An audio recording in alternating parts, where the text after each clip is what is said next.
എല്ലാവരും പ്രാർത്ഥിക്കുന്നുണ്ട്, ധ്യാനം കൂടുന്നുണ്ട്, അല്ലെ വചനം നമ്മൾ കേൾക്കുന്നുണ്ട്. ഏത് വ്യക്തിയാണ് പ്രാർത്ഥനയിൽ വളരുന്നത്, അല്ലെങ്കിൽ എങ്ങനെയാണ് ഒരു വ്യക്തിക്ക് വളരാൻ സാധിക്കുന്നത്? കത്തോലിക്ക സഭയുടെ മതബോധനത്തിൽ പറയാണ്, പാപം, ശ്രദ്ധിക്കുക, പാപം ഒരു വ്യക്തിയുടെ ഉള്ളിലെ ദൈവസ്നേഹത്തെ നശിപ്പിക്കുന്നു. ദൈവത്തെയും ദൈവീക കാര്യങ്ങളെയും വിലയുള്ളതായും സീരിയസ് ആയിട്ടും ഒരു വ്യക്തി കാണണം.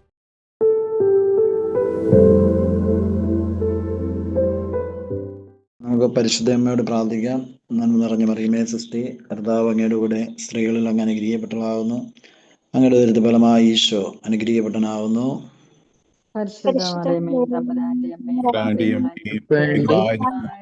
ഞങ്ങളുടെ മരണസമയത്തും അപേക്ഷിച്ചുകൊള്ളണമേ. ആമേൻ. നമുക്കെല്ലാവർക്കും ഈ സമയങ്ങളിൽ ഒരു മിനിറ്റ് നേരം കണ്ണുകളടച്ച് ശാന്തമായിട്ട് ഈശോയോട് നമുക്ക് പ്രാർത്ഥിക്കാം. ഈശോയെ, പ്രത്യേകമായിട്ടും എന്നോട് സംസാരിക്കണമേ എന്ന് പ്രാർത്ഥിക്കുക. നമ്മുടെ കാവൽ മാലാഖയും പ്രത്യേകമായിട്ടും ഈശോയെ, ഇന്നത്തെ എനിക്ക് വേണ്ടതായ എല്ലാ കാര്യങ്ങളും അവിടുന്ന് എന്നോട് സംസാരിക്കണമേ എന്ന് പ്രാർത്ഥിക്കുക.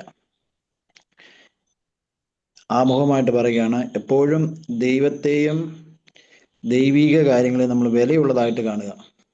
ഇപ്പോൾ ഒരുപാട് നന്മമരത്തിൻ്റെ ഓൺലൈൻ ശുശ്രൂഷ നമുക്കുണ്ട്. പക്ഷേ ഈശോയാണ് ഓരോ കൂട്ടായ്മയും അനുവദിക്കുന്നത്. എൻ്റെ ആത്മാവിൽ, അല്ലെ ഞാനാകുന്ന വൃക്ഷത്തിൽ ഫലമുണ്ടാകുവാൻ വേണ്ടി എനിക്ക് വളവും വെള്ളവും എല്ലാം ഈശോ നമുക്ക് തരികയാണ്. മറ്റുള്ളവരിൽ നിന്ന് വേർതിരിച്ച് എന്നിൽ കൂടുതൽ ഫലമുണ്ടാകുവാൻ വേണ്ടി ഈശോ എനിക്ക് വചനത്തിൻ്റെ കൂടുതൽ വളം, കൂടുതൽ വെള്ളവും എല്ലാം നമുക്ക് തരികയാണ്. അപ്പോൾ ഈശോയോട് നമുക്ക് സൈലന്റ് ആയിട്ട് പ്രാർത്ഥിക്കാൻ. കർത്താവ്, നമ്മുടെ ഈ ഗ്രൂപ്പിൽ തന്നെ ഒരുപാട് പേര് നന്നായിട്ട് ആത്മീയമായി പ്രാർത്ഥിക്കുന്നവരും ഈശോയെ സ്നേഹിക്കുന്നവരും നല്ല ദൈവിക ജ്ഞാനമുള്ളവരൊക്കെ ഇതിൻ്റെ ഉള്ളിലുണ്ടാകും. പക്ഷേ നമ്മളെല്ലാം ദൈവരാജ്യത്തിൻ്റെ കൂട്ടു ശുശ്രൂഷകരാണ്.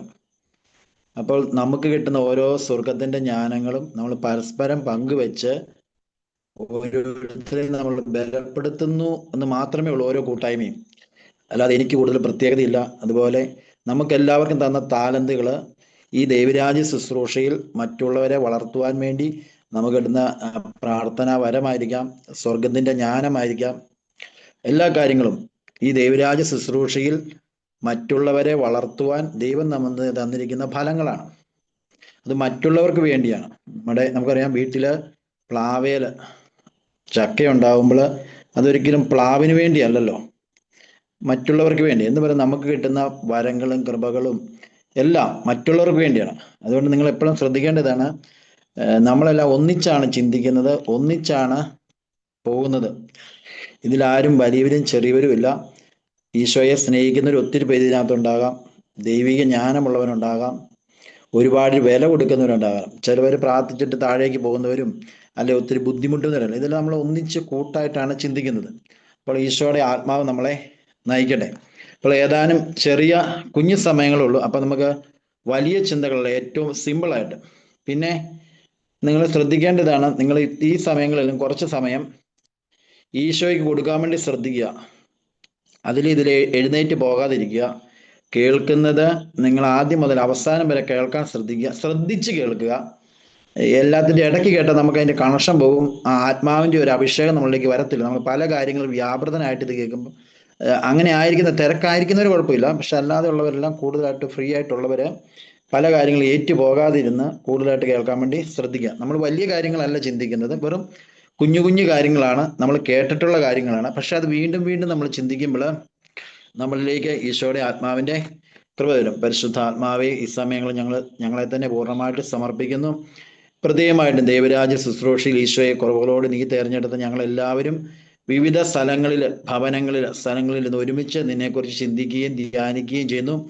നിന്റെ സ്നേഹത്താൽ ഞങ്ങളെ നിറയ്ക്കണമേ എന്ന് പ്രാർത്ഥിക്കുന്നു. പരിശുദ്ധാത്മാവെ, ഞങ്ങളുടെ കരങ്ങളിലേക്ക് സമർപ്പിച്ച് പ്രാർത്ഥിക്കുന്നു ഞങ്ങളെല്ലാവരും. ഞങ്ങളുടെ ആത്മാവിൻ്റെ അവസ്ഥകളെ, ഞങ്ങളിപ്പോൾ ആയിരിക്കുന്ന ആത്മാവിൻ്റെ അവസ്ഥകൾ, ഓരോ മക്കളെയും പരിശുദ്ധാത്മാവെ ഞങ്ങളുടെ കരങ്ങളിലേക്ക് സമർപ്പിക്കുന്നു. അവരുടെ അവസ്ഥകൾ അനുസരിച്ച് അവിടുന്ന് സംസാരിക്കണമേ. എന്ത് പറയണമെന്നോ എങ്ങനെ പറയണമെന്നോ നിങ്ങൾ ആകുലപ്പെടേണ്ട. എന്താണ് പറയേണ്ടതെന്ന് ആ സമയത്ത് ഞാൻ നിങ്ങൾക്ക് നൽകപ്പെടും. ഈ വചനത്തിൻ്റെ അഭിഷേകമായി പരിശുദ്ധാത്മാവെ നിറയണമേ എന്ന് പ്രാർത്ഥിക്കുന്നു. യെശയ്യാ 11:2 വചനത്തിന്റെ അഭിഷേകമായി നിറയണമേ എന്ന് പ്രാർത്ഥിക്കുന്നു. പരിശുദ്ധാത്മാവേ ആരാധന, പരിശുദ്ധാത്മാവേ ആരാധന, പരിശുദ്ധ അമ്മേ ഈ സമയങ്ങളിൽ പ്രാർത്ഥിക്കണമേ. അപ്പൊ നമ്മളെല്ലാവരും വ്യത്യസ്തമായ സ്വരം നന്നായിട്ട് കേൾക്കാമല്ലോ അല്ലേ? പ്രൈസ് ലോർഡ്, ഹല്ലേലൂയ എന്ന് പറയാമോ? സ്വരം കേൾക്കാമല്ലോ അല്ലേ? കേൾക്കാൻ ചേട്ടാ. Yes, hallelujah. ഓക്കെ. അപ്പം നമ്മളെല്ലാവരും പ്രാർത്ഥിക്കുന്നവരാണ്, വ്യത്യസ്തമായ രീതിയിൽ പ്രാർത്ഥിക്കുന്നവരാണ്. അപ്പം ഞാൻ സമയം കുറവായതുകൊണ്ട് പെട്ടെന്ന് വിഷയത്തിലേക്ക് വരികയാണ്. പോയിന്റായിട്ട് ചെറിയ കുഞ്ഞു കാര്യങ്ങൾ ആദ്യം പറയാം.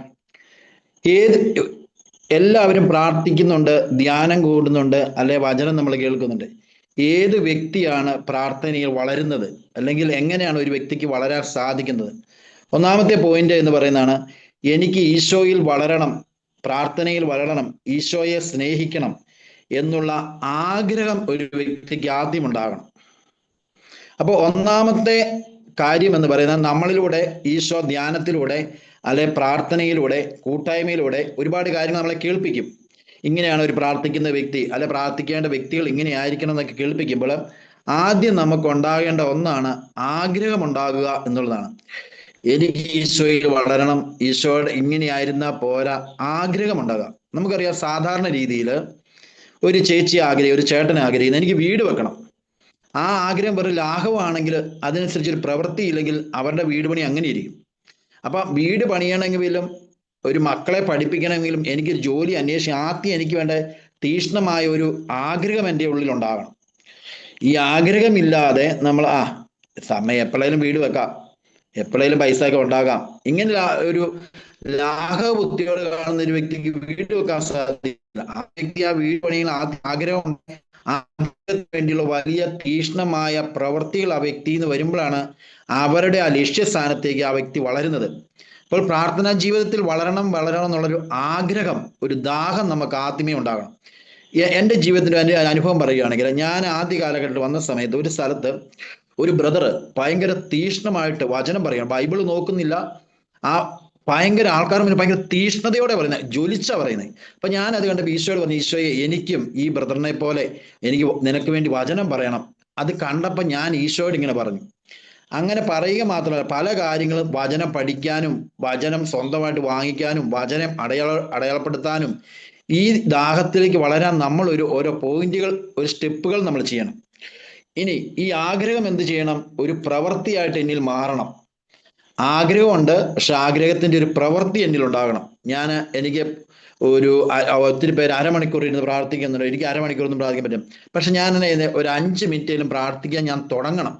നമ്മൾ തുടങ്ങുന്ന ഈ ആഗ്രഹത്തിൽ നിന്ന് നമ്മൾ തുടങ്ങുന്ന ഈ 5 മിനിറ്റിനെയാണ് ഈശോ അഭിഷേകം ചെയ്യുന്നത്. അല്ലാതെ ഞാൻ എപ്പോഴും രാവിലെ ഏക്കാതെ ഉറങ്ങിക്കിടന്ന് എന്നിലേക്ക് ഉറക്കത്തിൽ കൊണ്ട് ഈശോ ഒരു അഭിഷേകം തരികയല്ല ചെയ്യുന്നത്. ഞാൻ പ്രാർത്ഥിക്കണമെന്ന ആഗ്രഹത്തോടെ ഉറക്കളച്ചോ എപ്പോഴെങ്കിലും ഒരു സമയത്ത് 5 മിനിറ്റ് 10 മിനിറ്റ് ഞാൻ പ്രാർത്ഥിക്കാൻ ഇരിക്കുമ്പോൾ ആ ഇരിക്കുന്ന സമയത്തെയാണ് അഭിഷേകം ചെയ്ത് ഈശോ വളർത്തുന്നത്. അപ്പം പ്രാർത്ഥിക്കുന്ന എന്നാണ് എനിക്ക് പ്രാർത്ഥിക്കാൻ പറ്റുന്നത് നമ്മൾ പറയല്ലാതെ, അതാ ഈശോ പറഞ്ഞ സ്വർഗരാജ്യം ബലം പിടിക്കണം. നമ്മുടെ ശരീരം സമ്മതിക്കില്ല. ഈശോ പറഞ്ഞില്ല അവരോട്, നിങ്ങൾക്ക് 1 മണിക്കൂർ അവരോട് വെച്ചേ. നമ്മളിപ്പോൾ ആദ്യം സ്റ്റാർട്ട് ചെയ്യുമ്പോഴേ ഈശോ പറയുന്നത് ഇങ്ങനെയാണ്, വിശുദ്ധരോട് പറയുന്നത് ഇങ്ങനെ, ഇന്ന് ഞാൻ 3 മണിക്കൂർ പ്രാർത്ഥിക്കുമെന്ന് നീ പറയരുത്. നീ ഈശോയുടെ സന്നിധിയിൽ ഇരിക്കുക, ദൈവം അതിനെ വളർത്തിക്കൊള്ളും. ഞാൻ ഇന്ന് 3 മണിക്കൂർ പ്രാർത്ഥിച്ചിട്ടേ ഉള്ളൂ എന്ന് പറഞ്ഞിരുന്നാൽ നമ്മുടെ ശരീരത്തിന് ഭയങ്കര, ചിലവരങ്ങനെ ബലം പിടിച്ചിരിക്കുന്നവരുണ്ടോ, ഒക്കെ. പക്ഷെ ഈശോ പറയാം, നീ തുടങ്ങുക, ബാക്കി ഞാൻ വളർത്തും, ബാക്കി ഈശോ വളർത്തും. അപ്പൊ നമ്മൾ ആദ്യം ചെയ്യേണ്ടത്, നമുക്ക് പ്രാർത്ഥനയിൽ വളരുവാൻ ഒരാഗ്രഹം ഉണ്ടാകണം. ഞാൻ ഇങ്ങനെ ഇരുന്നാൽ പോരാ, എന്നിലൂടെ ഈശോയ്ക്ക് ഒരുപാട് കാര്യങ്ങൾ ചെയ്യുവാനുണ്ട് എന്നുള്ള ചിന്തയും ആഗ്രഹവും എപ്പോഴും നടക്കണം. അത് നമ്മൾ ആദ്യം ശ്രദ്ധിക്കണം. ഇനി രണ്ടാമത്തെ കാര്യമാണ്, ഈ പ്രാർത്ഥനാ ജീവിതത്തിൽ നമുക്ക് വളരണമെങ്കിൽ ദൈവത്തെയും ദൈവീക കാര്യങ്ങളെയും വിലയുള്ളതായും സീരിയസ് ആയിട്ടും ഒരു വ്യക്തി കാണണം. ദൈവത്തെയും ദൈവിക കാര്യങ്ങളെയും വിലയുള്ളതായും സീരിയസ് ആയിട്ടും കാണുന്ന വ്യക്തിയെ പ്രാർത്ഥനാ ജീവിതത്തിൽ വളരാൻ പറ്റുള്ളൂ, വചനത്തിൽ വളരാൻ പറ്റുള്ളൂ. ഇതിനെ സീരിയസ് ആയിട്ട് കാണാത്ത വ്യക്തി, ഇപ്പോൾ നമുക്കറിയാം, ഞാൻ ആദ്യം തന്നെ പറഞ്ഞല്ലോ, ഈ ഒരു കൂട്ടായ്മ, നമ്മളെന്നും ഓൺലൈൻ കൂട്ടായ്മ കയറുന്നതാണ്, ഒരുപാട് വചനം കേൾക്കുന്നുണ്ട്. ഇങ്ങനെ നമ്മളതിനെ ഒരു ലാഘവ്യക്തിയോടെ കാണുമ്പോൾ നമുക്കതിൽ സീരിയസതയില്ല. ഈശോ പറഞ്ഞില്ല, ചെറിയ കാര്യങ്ങളിൽ വിശ്വസ്തനെയാണ് വലിയ കാര്യങ്ങൾ ഞാൻ ഏൽപ്പിക്കുകയുള്ളൂ. ഒരു കൂട്ടായ്മ തന്നു കഴിഞ്ഞാൽ ആ കൂട്ടായ്മയോട് നമുക്കൊരു ആത്മാർത്ഥത ഉണ്ടാകണം, നമ്മളെ ഏൽപ്പിച്ച കാര്യങ്ങളോട് ഒരു വിശ്വസ്തത ഉണ്ടാകണം. അതിൽ ചിലപ്പോൾ നമുക്ക് നഷ്ടങ്ങൾ സംഭവിക്കും. ഇപ്പൊ പാലാരൂപതയിൽ ഞാൻ മധ്യസ്ഥ പ്രാർത്ഥനയുടെ ചാർജായിരുന്നു. അപ്പോൾ ആ ടീമിനെ ഞങ്ങൾ വിളിച്ചു കൂട്ടുമ്പോഴൊക്കെ ഞങ്ങളുടെ കയ്യിൽ നിന്ന് പൈസ കൊടുത്ത് പല സാധനങ്ങൾ വാങ്ങിച്ചൊക്കെയാണ് ഈ കൂട്ടായ്മ ഞങ്ങൾ നടത്തുന്നത്. ഞങ്ങൾക്കൊന്നും ലാഭമില്ല, നടക്കുക, വണ്ടിയില്ല, നടക്കുക, കൂടുതൽ സമയം നടക്കുക, വണ്ടി ആ സമയമില്ല. അപ്പം ഞങ്ങൾ അങ്ങനെ ചെയ്തിട്ട് ഞങ്ങൾ നഷ്ടങ്ങൾ സഹിച്ച് ഞങ്ങൾ ഈ കൂട്ടായ്മയുടെ ആത്മാർത്ഥത കാണിക്കാൻ ശ്രമിച്ചു. എന്താണ്? ദൈവമാണ് എന്നെ ഏൽപ്പിച്ചതെന്നുള്ള ചിന്ത, അല്ലാതെ വ്യക്തികൾ എന്നെ ഏൽപ്പിച്ചെന്ന് കണ്ടുകൊണ്ടല്ല നമ്മൾ കൂട്ടായ്മ ചെയ്യേണ്ടത്. എന്നെ ഈശോയാണ് ഈ ശുശ്രൂഷ ഏൽപ്പിച്ചത് എന്ന് കണ്ടുകൊണ്ട് നമ്മൾ ചെയ്തു കഴിഞ്ഞാൽ അതിന് പ്രതിഫലം നമുക്കുണ്ടാകും. വ്യക്തികളാണ് എന്നെ ഏൽപ്പിച്ചത് എന്ന് നമ്മൾ ചിന്തിച്ചു കഴിഞ്ഞാൽ നമുക്ക് ഭാരമാകും, നമുക്ക് മടുപ്പാകും. അയ്യോ, എൻ്റെ കൂടെ ആരുമില്ലല്ലോ, ഒരു വ്യക്തിക്ക് പോലും ഉത്തരവാദിത്വം ഇല്ലല്ലോ എന്നൊക്കെ പറഞ്ഞ് നമ്മൾ പിന്തിരിയാൻ തുടങ്ങും. അപ്പോൾ എപ്പോഴും ചെയ്യേണ്ടതാണ് ദൈവത്തെയും ദൈവിക കാര്യങ്ങളെയും നമ്മൾ സീരിയസ് ആയിട്ടും വിലയുള്ളതായിട്ടും കാണുക. എന്നെ നിയോഗിച്ചിരിക്കുന്നത് ഈശോയാണ് ഈ ശുശ്രൂഷയ്ക്ക്, അല്ലെ എന്നെ പ്രാർത്ഥനാ ജീവിതത്തിലേക്ക് വിളിച്ചിരിക്കുന്നത് ഈശോയാണ്, അതുകൊണ്ട് ഈശോ എന്നെ ഒരിക്കലും കൈവിടുകയില്ല എന്ന് പറഞ്ഞുകൊണ്ട് നമ്മൾ ഇങ്ങനത്തെ കാര്യങ്ങളിൽ സീരിയസ്ത കാണിക്കുക. അതുപോലെ തന്നെയാണ് ദൈവം നമ്മളെ ചില ഒത്തിരി വചനങ്ങൾ നമ്മൾ കേൾക്കുമെങ്കിലും ചില വചനങ്ങൾ നമ്മുടെ ഹൃദയത്തെ സ്പർശിക്കും. അങ്ങനെ സ്പർശിക്കുന്ന ദൈവീക വചനങ്ങളോടും വിശ്വസ്തത നമ്മൾ കാണിക്കണം. അതായത് ഒരു വചനം കേൾപ്പിച്ചു, അത് ഇന്ന പാപമാണ്, അത് തെറ്റാണെന്ന് മനസ്സിലായി. അപ്പൊ നമ്മൾ അത് തെറ്റാണെന്ന് മനസ്സിലായി കഴിയുമ്പോൾ അതിനോടുള്ള ഒരു അകലം പാലിക്കുക. ഈശോയ്ക്ക് ഇത് ഇഷ്ടമില്ലല്ലോ എന്ന് പറഞ്ഞ് നമ്മൾ അകലം പാലിക്കുക. അങ്ങനെ നമ്മൾ ചെയ്യണം. അല്ലാതെ നമ്മൾ ഇപ്പൊ പാവം ചെയ്തൊന്ന് കുമ്പസാരിച്ചാൽ പോരെ, വേറെ ആരറിയാം, ഒന്ന് കുമ്പസാരിച്ചാൽ പോലെ. നമ്മൾ എങ്ങനെയാണോ ഒരു വിഷയത്തെ എടുക്കുന്നത് അതനുസരിച്ചാണ് ഈശോ നമ്മളെ കൊണ്ടുപോകുന്നത്. നമ്മളിത് ഞാനിത് ചെയ്ത ഈശോയ്ക്ക് വേദനിക്കും, ഇത് ഞാൻ ചെയ്യാൻ പാടില്ല, ഇത് ഈശോയ്ക്ക് ഇഷ്ടമല്ല. വീണ് പോയാലോ അപ്പം തന്നെ ഈശോയെ എനിക്ക് തെറ്റ് പറ്റിപ്പോയി എന്ന് പറഞ്ഞാൽ നമ്മൾ പെട്ടെന്ന് ഈശോയുടെ അടുത്തേക്ക് ചെല്ലുക. ഇതൊക്കെയാണ് നമ്മളിൽ വളരാനുള്ള ക്വാളിറ്റി എന്ന്. ആദ്യം ഞാൻ പറഞ്ഞ ആഗ്രഹമുണ്ടാകുക. 2, ദൈവത്തെയും ദൈവിക കാര്യങ്ങളെയും നമ്മൾ വിലയുള്ളതായി കാണുക, സീരിയസ് ആയിട്ട് കാണുക. രണ്ടാമത്തെ കാര്യമാണ് പ്രാർത്ഥനയെ വളരാൻ ദൈവം കേൾപ്പിക്കുന്ന വചനങ്ങളോട് വിശ്വസ്തത, ആത്മാർത്ഥത കാണിക്കാൻ വേണ്ടി നമ്മൾ ശ്രദ്ധിക്കുക. ഇനി ചില വ്യക്തികൾ പ്രാർത്ഥിക്കാൻ ആഗ്രഹമുണ്ട്, അല്ലെ പ്രാർത്ഥനയിൽ വളരണമെന്ന് ആഗ്രഹമുണ്ട്, പക്ഷെ പലപ്പോഴും താഴേക്ക് പോകുന്നു, അല്ലെങ്കിൽ പ്രാർത്ഥനയിൽ വളരാൻ സാധിക്കുന്നില്ല. അപ്പം നമ്മൾ ശ്രദ്ധിക്കേണ്ടതാണ്, നമ്മളെ പ്രാർത്ഥിക്കാൻ എപ്പോഴും ഇരുത്തുന്നതും പ്രേരിപ്പിക്കുന്നതും. ആദ്യം നമ്മൾ വെറുതെ ജഡികമായിട്ട് ശരീരത്തിന്റെ പ്രവണതയും അടുപ്പോടുകൂടിയ പ്രാർത്ഥിക്കാൻ തുടങ്ങുന്നെങ്കിലും നമ്മളെ പ്രാർത്ഥിക്കാൻ നമ്മളെ സഹായിക്കുന്നതും ഹെൽപ്പ് ചെയ്യുന്നതും നമ്മൾ അറിയേണ്ട ഒരു കാര്യമാണ്, നമുക്ക് വിശുദ്ധിയിലാണ് കൂടുതൽ സമയം നീട്ടി പ്രാർത്ഥിക്കാനുള്ള കൃപ നമുക്ക് കിട്ടുന്നത് വിശുദ്ധിയിലാണ്. അപ്പൊ സാത്താൻ എപ്പോഴും ചെയ്യുന്നത് നമ്മളെ പാപത്തിലേക്ക്, അശുദ്ധിയിലേക്ക് കൊണ്ടുപോകാൻ വേണ്ടി ശ്രമിക്കും. ഈ വിഷയത്തിൽ, പ്രാർത്ഥനയുടെ ഈ വിഷയത്തിലേക്ക് ഇങ്ങ് വരുന്ന സമയത്ത് ഇവിടുന്ന് ഞാൻ കട്ട് ചെയ്ത വേറൊരു വിഷയത്തിലേക്ക് പോവുകയാണ്. നിങ്ങൾക്ക് മനസ്സിലാകാൻ വേണ്ടി ഒരു ചെറിയ ഇതിലേക്ക് വരികയാണ്, ഇപ്പൊ കട്ട് ചെയ്യാനുണ്ട്. അപ്പം നമ്മളെല്ലാവരും ജനിക്കുമ്പോൾ, ഞാൻ ഇവിടുന്ന് പോയെന്ന് എനിക്ക് കൃത്യമായിട്ട് അറിയാം, ഇവിടുന്ന് തന്നെ ഞാൻ തിരിച്ചു വരും, അപ്പൊ നിങ്ങൾ ശ്രദ്ധിച്ചിരിക്കുക. നമ്മളൊക്കെ ജനിക്കുമ്പോഴത്തേക്കും ആദ്യമേ നമ്മൾക്ക് ഇപ്പം കുഞ്ഞു പിള്ളേർക്കും നമുക്ക് തിരിച്ചു കാർഡ് എടുക്കാം. നേരത്തെ വോട്ടറിന്റെ ഐഡി ഉണ്ടായിരുന്നു, ഇപ്പൊ ആധാർ കാർഡാണ് പറയുന്നത്, ആധാർ കാർഡ്. അപ്പൊ കുഞ്ഞു പിള്ളേർക്ക് ഇപ്പം എടുക്കാം. ഒരു ആധാർ കാർഡ് ഇപ്പൊ ഒരു വ്യക്തി എടുക്കാൻ 18 വയസ്സിൽ ആധാർ കാർഡ് എടുക്കാന്ന് പറയും. ആ വ്യക്തിയുടെ ഡീറ്റെയിൽസ്, ഐഡന്റിറ്റി തിരിച്ചറിയുന്നതാണ്. എന്നാൽ നമ്മൾ ജനിക്കുമ്പോഴേ നമുക്കൊരു തിരിച്ചറിയൽ കാർഡുണ്ട്, നമ്മുടെ ഒരു ഐഡന്റിറ്റി ബൈബിൾ പറയുന്നുണ്ട്. ആ ബൈബിൾ പറയുന്നത് ഇങ്ങനെയാണ്, സങ്കീർത്തന പുസ്തകം 51-ാം അധ്യായത്തിൽ പറയാണ്, അമ്മയുടെ ഉദരത്തിൽ നിന്ന് ജനിച്ചപ്പോഴേ ഞാൻ പാപിയാണ്.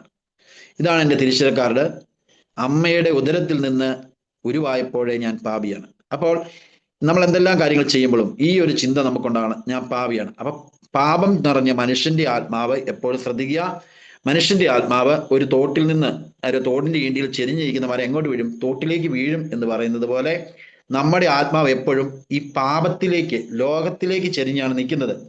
അതുകൊണ്ട് നമ്മളിൽ വ്യക്തിപരമായിട്ട് പ്രാർത്ഥന പെട്ടെന്ന് നമ്മളെ ഈ ലോകത്തിലേക്കും പാപത്തിലേക്കും വീണു പോകാനാണ് സാധ്യത.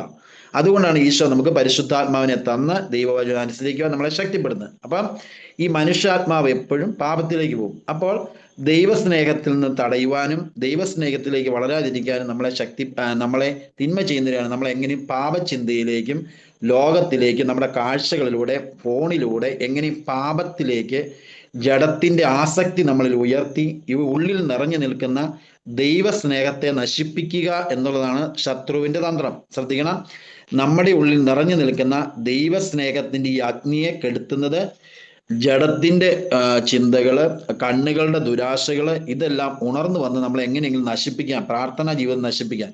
എന്താ ലക്ഷ്യം? നീ അല്ലെ ഞാൻ പ്രാർത്ഥനാ ജീവിതത്തിൽ വീണാൽ നമ്മൾ വഴി പ്രാർത്ഥിച്ച് രക്ഷപ്പെടേണ്ട ആത്മാക്കള് രക്ഷപ്പെടാതെ അവരെ കെട്ടപ്പെടാൻ സാധിക്കും. ഇപ്പൊ ഒരു ശുശ്രൂഷയ്ക്ക് വിളിയുള്ള വ്യക്തിയെ പാപത്തിലേക്കും ലോകത്തിലേക്കും വന്ന് അവന്റെ ഉള്ളിലുള്ള പ്രാർത്ഥനയുടെ ചൈതന്യത്തെ, ദൈവസ്നേഹത്തിന്റെ അഗ്നിയെ കെടുത്തി കഴിഞ്ഞു കഴിഞ്ഞാൽ അവൻ വഴി രക്ഷപ്പെടേണ്ട ആത്മാക്കളെയും അവൻ പ്രാർത്ഥിച്ച് നേടേണ്ട ആത്മാക്കളെയും ഇവനെ കെട്ടുന്നത് മൂലം സാത്താൻ സ്വന്തമാകും. അതാണ് നമുക്ക് ചെറിയ സുഖങ്ങളും ചെറിയ കാഴ്ചകളും കാണിച്ചു തന്ന് സാത്താൻ ചെയ്യുന്ന പ്രവൃത്തി. ശുശ്രൂഷകരെ, പ്രത്യേകിച്ച് ദൈവരാജ്യ ശുശ്രൂഷയ്ക്ക് വേണ്ടി തിരഞ്ഞെടുക്കപ്പെട്ടിരിക്കുന്നവരെ മാനസിക പീഡ അല്ലെങ്കിൽ പാപ പ്രലോഭനങ്ങള് ഇതെല്ലാം തന്ന് നമ്മളെ ഇങ്ങനെ കെട്ടുന്നത് ഈ കാലഘട്ടത്തിലുള്ള യുവജനങ്ങൾക്ക് വേണ്ടി, അല്ലെ നീ തിരഞ്ഞെടുക്കുന്ന നിന്റെ സ്ഥലത്തിന് വേണ്ടി നീ ഈശോയുടെ സാക്ഷിയായി തീരരുത്. നീ മന്ദോഷ്ണനായി ഒന്നും ചെയ്യാൻ കഴിയത്തില്ല, യാന്ത്രികമായി പ്രവർത്തിച്ച് നീ ചുമ്മാ ഇരിക്കണം. അതിനുവേണ്ടി നമ്മൾ ആയിരിക്കുന്ന സാഹചര്യങ്ങളിൽ, നമ്മൾ പോകുന്ന വഴികളെല്ലാം സാത്താൻ പാപം ചെയ്യുവാൻ, പാപത്തിന്റെ പ്രലോഭനം എപ്പോഴും തന്നുകൊണ്ടിരിക്കും. എന്തുകൊണ്ടാണ്?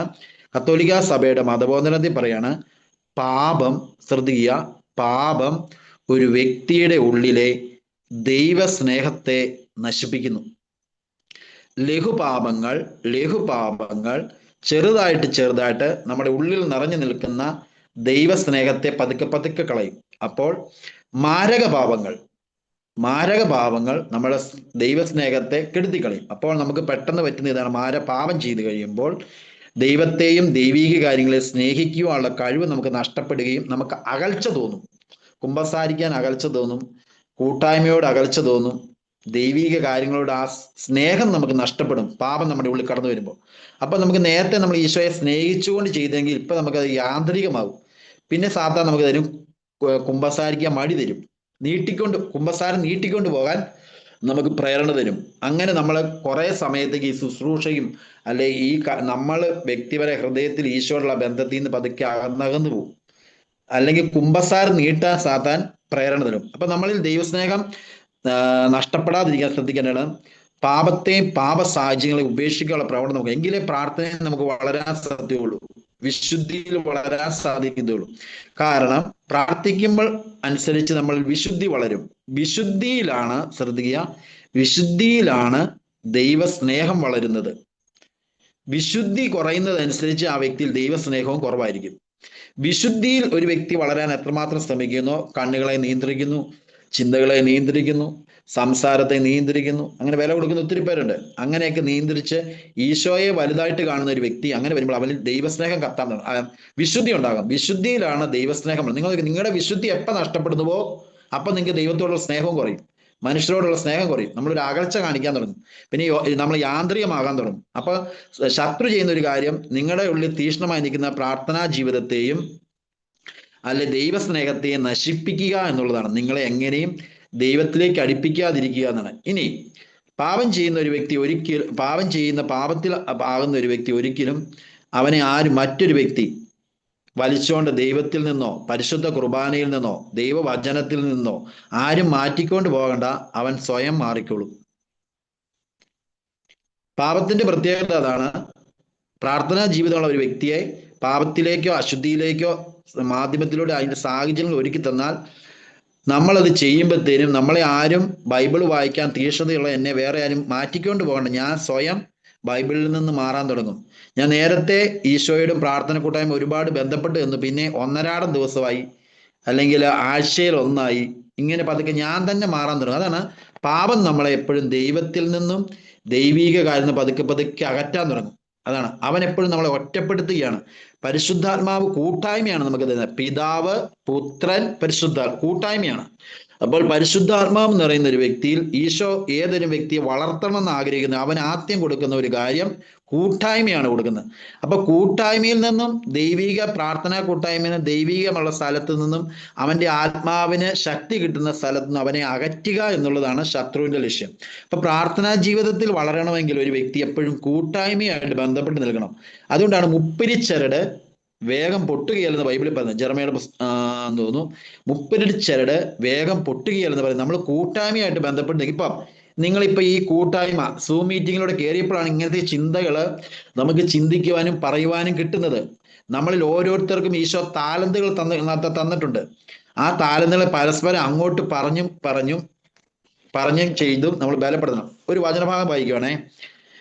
ഹെബ്രായർ 3:12 സഹോദരരെ, ജീവിക്കുന്ന ദൈവത്തിൽ നിന്ന് നിങ്ങൾ ആരും വിശ്വാസരഹിതമായ ദുഷ്ടഹൃദയം മൂലം അകന്നു പോകാതിരിക്കാൻ ശ്രദ്ധിക്കുവിൻ. സഹോദരരെ, ജീവിക്കുന്ന ദൈവത്തിൽ നിന്ന് നിങ്ങൾ ആരും വിശ്വാസരഹിതമായ ദുഷ്ടഹൃദയം മൂലം അകന്നു പോകാതിരിക്കാൻ ശ്രദ്ധിക്കുവിൻ. എന്നിട്ട് പറയാണ്, ഇന്ന് എന്ന് വിളിക്കപ്പെടുന്ന ദിവസം ഉള്ളിടത്തോളം കാലം എല്ലാ ദിവസവും നിങ്ങൾ പരസ്പരം ഉപദേശിക്കുവിൻ. കണ്ടോ, ദൈവവചനം കൊണ്ട് അങ്ങോട്ടും ഇങ്ങോട്ടും പറയണം, ഉപദേശിക്കുവിൻ. എന്നിട്ട് പറയാണ്, ഇത് നിങ്ങൾ പാപത്തിന്റെ വഞ്ചനയാൽ കഠിന ഹൃദയരാകാതിരിക്കാനാണ്.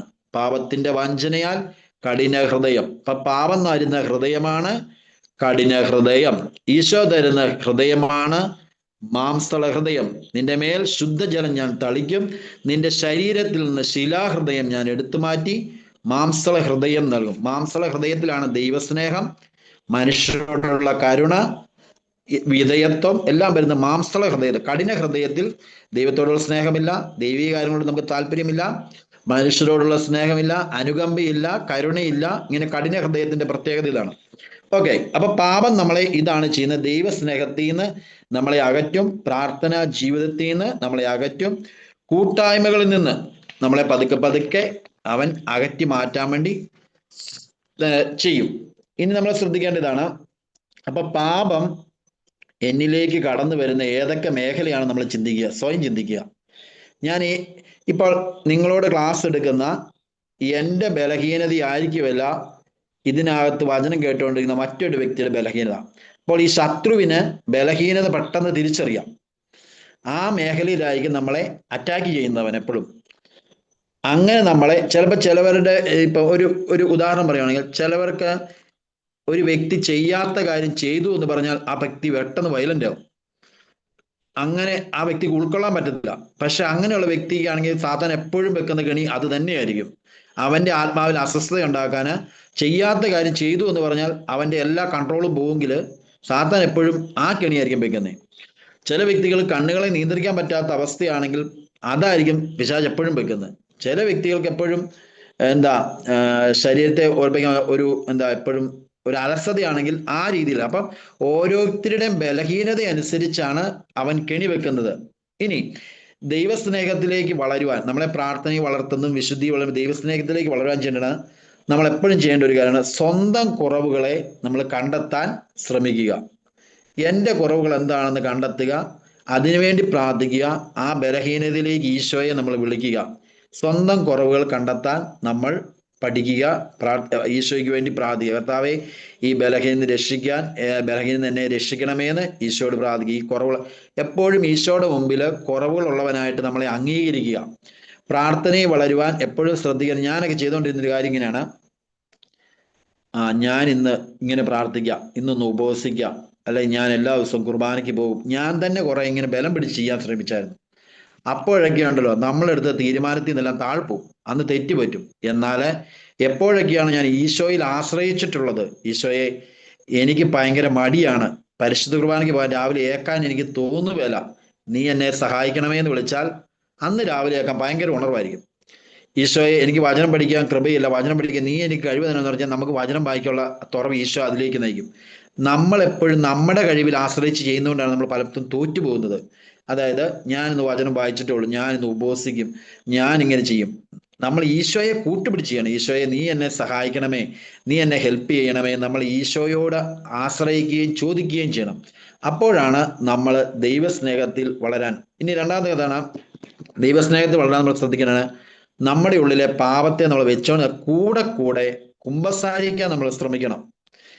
കൂടെ കുമ്പസാരിക്കാൻ ശ്രമിക്കുമ്പം നമ്മുടെ ഉള്ളിൽ ദൈവസ്നേഹം നിറയും, ഈശോയുമായിട്ടുള്ള ബന്ധം നമുക്കുണ്ടാകും. ഇപ്പൊ ചില വ്യക്തികൾ ഇങ്ങനെ ചിന്തിക്കും, ഞാനൊരു തെറ്റ് ചെയ്താൽ, പാപം ചെയ്താൽ ഇപ്പൊ എന്താ കുഴപ്പം? ചിലർ ചിന്തിക്കും എന്താ കുഴപ്പം? നമുക്ക് പാപം ചെയ്യുമ്പോൾ, തെറ്റ് ചെയ്യുമ്പോൾ ഈ ദൈവത്തോട് ബന്ധപ്പെടാനുള്ള കഴിവും അത് നമുക്ക് നഷ്ടപ്പെടും. കാരണം ദൈവത്തോട് ചേർന്ന് നിന്നാലാണ് എനിക്ക് ദൈവത്തിൽ നിന്ന് കിട്ടുന്ന കാര്യങ്ങൾ മറ്റുള്ളവർക്ക് കൊടുക്കാൻ സാധിക്കത്തുള്ളൂ. പക്ഷെ ഈ ബന്ധം നമ്മളിൽ നിന്ന് മുറിക്കുകയാണ് പാപം ചെയ്യുന്നത്. അപ്പോൾ ചെയ്യണം, കൂടെ കുമ്പസാരിക്കാൻ ശ്രമിക്കുക. ഇനി ഈശോയെ സ്നേഹിക്കാൻ വേണ്ടി പ്രാർത്ഥിക്കുക. നിങ്ങൾ ആരെങ്കിലും അങ്ങനെ പ്രാർത്ഥിക്കുന്നുണ്ടോ എന്ന് എനിക്കറിയത്തില്ല. ഞാനങ്ങനെ ആദ്യകാലങ്ങളിൽ ഈശോ അങ്ങനെ എന്നെ പ്രേരിപ്പിച്ച് ഞാൻ പ്രാർത്ഥിച്ചു. ഞാൻ എപ്പോഴും പ്രാർത്ഥിക്കുക എങ്ങനെയായിരുന്നു, ഞാനത് മനസ്സിൽ ചിന്തിച്ചുകൊണ്ടൊന്നും പ്രാർത്ഥിക്കുന്നില്ല കേട്ടോ. ഇതിലും തീഷ്ണതയോടെ ഈശോയ്ക്ക് വേണ്ടി പ്രാർത്ഥിക്കുന്നുണ്ട്. ഞാൻ ചിന്തിച്ച് ഇങ്ങനെയാണ്, എൻ്റെ ഉള്ളിൽ ഇങ്ങനെ വരുന്നത്, ആർക്കും വേണ്ടാത്ത ഈശോയെ സ്നേഹിക്കാൻ പരിശുദ്ധാത്മാവെ എന്നെ സഹായിക്കണമേ. ആർക്കും വേണ്ടാത്ത ഈശോ. കാരണം പള്ളി കഴിഞ്ഞ് പള്ളിയിൽ ഈശോ എപ്പോഴും ഒറ്റയ്ക്ക് ഇരിക്കുകയാണ്. അല്ലെങ്കിൽ ഒരു ദിവികാരനെ എഴുന്നള്ളിച്ചാൽ ആ ദിവികാരണത്തിന് മുന്നിൽ ഇരിക്കാൻ ഈശോ വിളിച്ചവർക്ക് മാത്രമേ അവിടെ വരാൻ പറ്റുള്ളൂ. അല്ലാത്ത ആരും അവിടെ വരത്തില്ല. ഈ ദിവികാരണത്തിന് മുമ്പിൽ ഒരു വ്യക്തിക്ക് വരണമെങ്കിലും പ്രാർത്ഥിക്കണമെന്നുണ്ടല്ലോ, അത് പ്രത്യേക ഒരു കൃപയത്. അത് എല്ലാവർക്കും ദിവികാരണത്തിന് മുമ്പിൽ ഒന്ന് പ്രാർത്ഥിക്കാൻ പറ്റത്തില്ല. ദിവികാരണത്തിന് മുമ്പിൽ വരണമെങ്കിൽ അതൊരു പ്രത്യേക വിളിയാണ്, ഒരു ഗ്രേസ് ആണ്, ഒരു സ്നേഹബന്ധമാണത്. അപ്പോൾ ഞാൻ എപ്പോഴും അറിയാതെ പ്രാർത്ഥിക്കുന്നു, ഈശോയെ ആർക്കും വേണ്ടാത്ത ഈശോയെ സ്നേഹിക്കാൻ എനിക്ക് കൃപ തരണമേ. എന്നിട്ട് ഞാൻ എന്നിലൂടെ ഈശോ ചെയ്തുകൊണ്ടിരുന്നേ, എവിടെയെങ്കിലും ഒറ്റപ്പെട്ടിരിക്കുന്ന സക്രാരിയിൽ ഇരിക്കുന്ന ഈശോയുടെ മുന്നിൽ പോയിട്ട് ചുമ്മാ പോയി ഞാൻ അവിടെ പോയി ഇരിക്കും. ഈശോയോട് വർത്താനം പറഞ്ഞ് ചുമ്മാ ഇരിക്കും. അങ്ങനെയാണ് ഈശോയെ സ്നേഹിക്കാൻ എന്നെ പഠിപ്പിക്കുന്നത്. അപ്പോഴും വീഴ്ചകളുണ്ട്, കുറവുകളുണ്ട്, അവിടെ നിന്ന് നമ്മൾ ഏൽക്കും. ആരും ഒരേ പടിയല്ല പോകുന്നത്. അപ്പൊ നിങ്ങൾ ചെയ്യേണ്ടതാണ്, ഈശോയെ സ്നേഹിക്കാൻ വേണ്ടി പരിശുദ്ധാത്മാവെ എന്നെ സഹായിക്കണമേ. ഈശോയെ സ്നേഹിക്കുവാൻ, ആർക്കും വേണ്ടാത്ത ഈശോ. എല്ലാ യുവജനങ്ങളും ഉപേക്ഷിച്ച് പാപം ചെയ്ത് നിന്നെ വേദനിക്കുമ്പോൾ ഈശോ നോക്കുവാണ്, ഏത് മകന്റെ ആത്മാവിലാണ് സ്നേഹമുള്ളത്, ആ സ്നേഹത്തിലെ ഈശോയ്ക്ക് വസിക്കാൻ സാധിക്കുകയുള്ളൂ. ഒരിക്കല് പരിശുദ്ധ കുർബാന സ്വീകരിച്ച് ശേഷം കുടുംബ പ്രാർത്ഥന സമയത്ത് ഈശോ ഒരു ദർശനം കാണിച്ചത് ഞങ്ങളുടെ കുടുംബത്തിലുള്ള ഒരു വ്യക്തികൾക്ക്. അപ്പൊ അങ്ങനെ കാണിച്ചത് ഈശോ ഇങ്ങനെ കരഞ്ഞുകൊണ്ട്, നമ്മളെ നോക്കി കരഞ്ഞുകൊണ്ട് ഒന്നങ്ങോട്ട് മുന്നോട്ട് പോകും. അതിന് പിന്നെയും തിരിഞ്ഞു നോക്കും. എന്നിട്ട് വീണ്ടും ഈശോ കരഞ്ഞുകൊണ്ട് മുന്നോട്ട് പോകും. അപ്പൊ ഈശോയോട് ചോദിച്ചു, ഈശോ എന്തിനെങ്ങനെ കരയുന്നതെന്ന് ചോദിച്ചു. അപ്പോൾ ഈശോ പറഞ്ഞു, പരിശുദ്ധ കുർബാന സ്വീകരിക്കുന്ന അനേകം മക്കളുടെ ഹൃദയങ്ങളിൽ നിന്ന് ഞാനിങ്ങനെ കരഞ്ഞുകൊണ്ട് പോകുന്നുണ്ട്. പരിശുദ്ധ കുർബാന സ്വീകരിക്കുന്ന അനേകം മക്കളുടെ ഹൃദയങ്ങൾ. കാരണം ഈശോയ്ക്ക് വസിക്കണമെങ്കിൽ നമ്മുടെ ഉള്ളിൽ സ്നേഹമുണ്ടാകണം. അതുകൊണ്ട് പിശാച് എപ്പോഴും ചെയ്യുന്നത് നമ്മുടെ കൂടെയുള്ളവരോട്, മറ്റുള്ളവരോട് വെറുപ്പുണ്ടാകാനുള്ള അവസരം നമുക്ക് എപ്പോഴും ഉണ്ടാക്കിക്കൊണ്ട്, ജോലി സ്ഥലത്തായിരിക്കാം, പഠിക്കുന്ന സ്ഥലത്തായിരിക്കാം, അത് കൂട്ടായ്മയിലായിരിക്കും, മറ്റുള്ളവരോട് വെറുപ്പുണ്ടാക്കാനുള്ള അവസരം എപ്പോഴും പിശാച് ഒരുക്കിക്കൊണ്ടിരിക്കും. കാരണം ഉള്ളിൽ സ്നേഹം ഉണ്ടാകാൻ പാടില്ല. സ്നേഹത്തിലാണ് ഈശോയ്ക്ക് വസിക്കാൻ സാധിക്കുന്നത്. ഹൃദയത്തിലാണ്, ആത്മാവിലാണ് ഈശോ വസിക്കുന്നത്. അതുകൊണ്ട് പ്രിയപ്പെട്ടവരെ, നിങ്ങളെ എല്ലാവരെയും ഈശോ കൂടുതലായിട്ട് വളർത്തുവാനും ദൈവസ്നേഹത്തിൽ വളർത്തുവാനും ആഗ്രഹിക്കുന്ന നമുക്ക് കൂട്ടായിട്ട് ചിന്തിക്കാം. ഈശോയാണ് നമ്മളെ ശക്തിപ്പെടുത്തുന്നതും ബലപ്പെടുന്നതും. നമ്മളെ ശ്രദ്ധിക്കേണ്ടതാണ്, നമ്മൾ എത്ര തെറ്റ് ചെയ്താലും, നമ്മളെ ദൈവീക കാര്യങ്ങൾ അകന്നു പോയാലും ഈശോ നമ്മളോട് ക്ഷമിക്കുന്ന വ്യക്തിയാണ്. നമ്മൾ തെറ്റ് ചെയ്യുമ്പോൾ, ഇനി നീ ഇത്ര അറിഞ്ഞ വ്യക്തിയല്ലേ, നീ ഇങ്ങനെയൊക്കെ ലീഡർ ആയിരുന്നില്ല, നീ ഇന്നൊക്കെ കാര്യം ചെയ്തതല്ലേ, നിന്നോട് ദൈവം ക്ഷമിക്കല്ലേ. നമ്മളെ ദൈവത്തിൽ നിന്ന് അകറ്റിക്കൊണ്ട് പോവുകയാണ്. നമ്മൾ എത്ര തകർന്നു പോയാലും, എത്ര വീണു പോയാലും, നമ്മൾ എത്ര ദൈവത്തിൽ നിന്ന് എല്ലാ ദൈവീക കാര്യങ്ങൾ അറിഞ്ഞിട്ടും നമ്മൾ വീണുപോയാലും, ഈശോയെ എനിക്ക് തെറ്റുപറ്റിപ്പോയെന്ന് പറഞ്ഞാൽ ഈശോ നമ്മളോട് ക്ഷമിക്കുന്ന വ്യക്തിയാണ്. വീണ്ടും നമ്മളെ ചേർത്ത് പിടിക്കുന്ന വ്യക്തിയാണ്. വീണ്ടും നീ എന്താ അങ്ങനെ ചെയ്തേ, ഇങ്ങനെ ചെയ്തേന്ന് ഈശോ ചോദിക്കുന്ന, കർത്താവേ എനിക്ക് തെറ്റുപറ്റിപ്പോയി എന്ന് പറഞ്ഞാൽ, ഈശോയെ ഞാൻ വീണുപോയി എന്ന് പറഞ്ഞാൽ ഈശോ നമ്മളോട് ക്ഷമിക്കുന്ന വ്യക്തിയാണ്. വീണ്ടും നമ്മളെ ചേർത്ത് പിടിക്കുന്ന വ്യക്തിയാണ്. സാത്താൻ പറയും, നമ്മളോട് പറയും, പാപം ചെയ്യാനുള്ള എല്ലാ അവസരം തന്നിട്ട് സാത്താൻ ഇങ്ങനെ പറയും, നീ ിരുന്ന വ്യക്തിയല്ലേ, നീ ഇങ്ങനെ ഇത്രയൊക്കെ കാര്യങ്ങൾ ചെയ്തുകൊണ്ടിരുന്ന വ്യക്തിയല്ലേ, ഇനി നിന്നോട് ദൈവം ക്ഷമിക്കത്തില്ല എന്ന് പറഞ്ഞ് നമ്മളെ എപ്പോഴും എന്ത് ചെയ്യും, ടെൻഷൻ അടിപ്പിച്ചുകൊണ്ടിരിക്കും. നമ്മുടെ ഉള്ളിൽ തന്നെ അസ്വസ്ഥത കൊണ്ടിരിക്കും.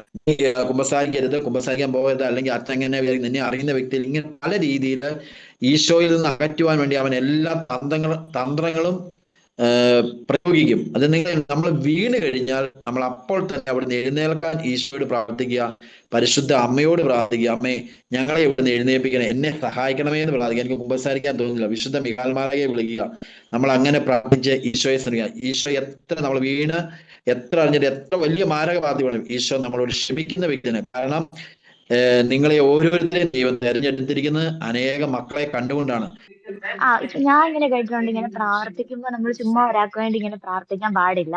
അയാൾക്ക് ഇപ്പൊ എന്തെങ്കിലും വേദന ഉണ്ടെങ്കിൽ അല്ലെങ്കിൽ എന്തെങ്കിലും ഉണ്ടെങ്കിൽ അത് മാറിപ്പോണേന്ന് പറഞ്ഞ് പ്രാർത്ഥിക്കാൻ പാടില്ല എന്ന് ഞാൻ കേട്ടിട്ടുണ്ട്. കാരണം അതവരെ ചിലപ്പോൾ ദൈവം ശുദ്ധീകരിക്കാൻ വേണ്ടിയിട്ട് കൊടുത്തേക്കുന്നതായിരിക്കും. അതുകൊണ്ട് നമ്മൾ അങ്ങനെ പ്രാർത്ഥിക്കല്ലേ. പിന്നെ ചിലർക്ക് വേണ്ടി നമ്മൾ ഇങ്ങനെ പ്രാർത്ഥിക്കുമ്പോൾ അവരുടെ കൂടെയുള്ള വിശ്വാസത്തോടെ നമ്മുടെ തോട്ട് വരും. അപ്പം അങ്ങനെ കേട്ടിട്ടുണ്ട്, അങ്ങനെ പ്രാർത്ഥിക്കാൻ പാടില്ല അങ്ങനെ. ഓക്കെ. അതിനെന്താ ഇപ്പൊ കയറിയപ്പോ പ്രാർത്ഥന നമ്മൾ പറഞ്ഞുകൊണ്ടിരുന്നിട്ട് കണക്ഷൻ അങ്ങോട്ട് പോയായിരുന്നു. അപ്പൊ ഒരാൾ ചോദ്യം ചോദിക്കുകയാണെങ്കിൽ പിന്നെ പറയാൻ അതായിരിക്കും ഇച്ചിരി ലൈവായിട്ട് വരുന്നതേ. അതിന്റെ ഇടയ്ക്ക് ബാക്കി നമുക്ക് പറയാം. ഇപ്പം ഒരാൾ ചോദ്യം ചോദിച്ചില്ലേ, അപ്പൊ അത് ഒന്നുകൂടി റിപ്പീറ്റ് ചെയ്യോ? ഞാൻ ഇങ്ങനെ കേട്ടിട്ടുണ്ട്, പ്രാർത്ഥിക്കുമ്പോൾ നമ്മൾ ഒരാളുടെ വേദന മാറിപ്പോകാൻ അല്ലെങ്കിൽ അയാളുടെ എന്തെങ്കിലും സഹനം അത് മാറിപ്പോ അവർക്ക് വേണ്ടി ഇങ്ങനെ പ്രാർത്ഥിക്കാൻ പാടില്ല. ചിലപ്പം ദൈവം അയാൾക്ക് വേണ്ടിയിട്ട് അത് കൊടുത്തേക്കുന്നതായിരിക്കും, ശുദ്ധീകരിക്കാൻ വേണ്ടി കൊടുത്തേക്കുന്നതായിരിക്കും. അതുകൊണ്ട് അങ്ങനെ പ്രാർത്ഥിക്കാൻ പാടില്ല എന്ന് ഞാൻ ആ കേട്ടിട്ടുണ്ട്. പിന്നെ വേറെ ഒരാൾക്ക് വേണ്ടി നമ്മൾ പ്രാർത്ഥിക്കുമ്പോൾ അയാളുടെ പൈശാചിക ശക്തികളൊക്കെ നമ്മളെ ആക്രമിക്കാൻ വരും. അതുകൊണ്ട് നമ്മള് ആ അവരുടെ ജീവിതത്തിലുള്ള ദൈവഹിതം നിറവേറണമെന്ന് മാത്രമേ പ്രാർത്ഥിക്കാൻ പാടുള്ളൂ. അതാണ് ഏറ്റവും നല്ല പ്രാർത്ഥന എന്ന് ഞാൻ ആ കേട്ടിട്ടുണ്ട്.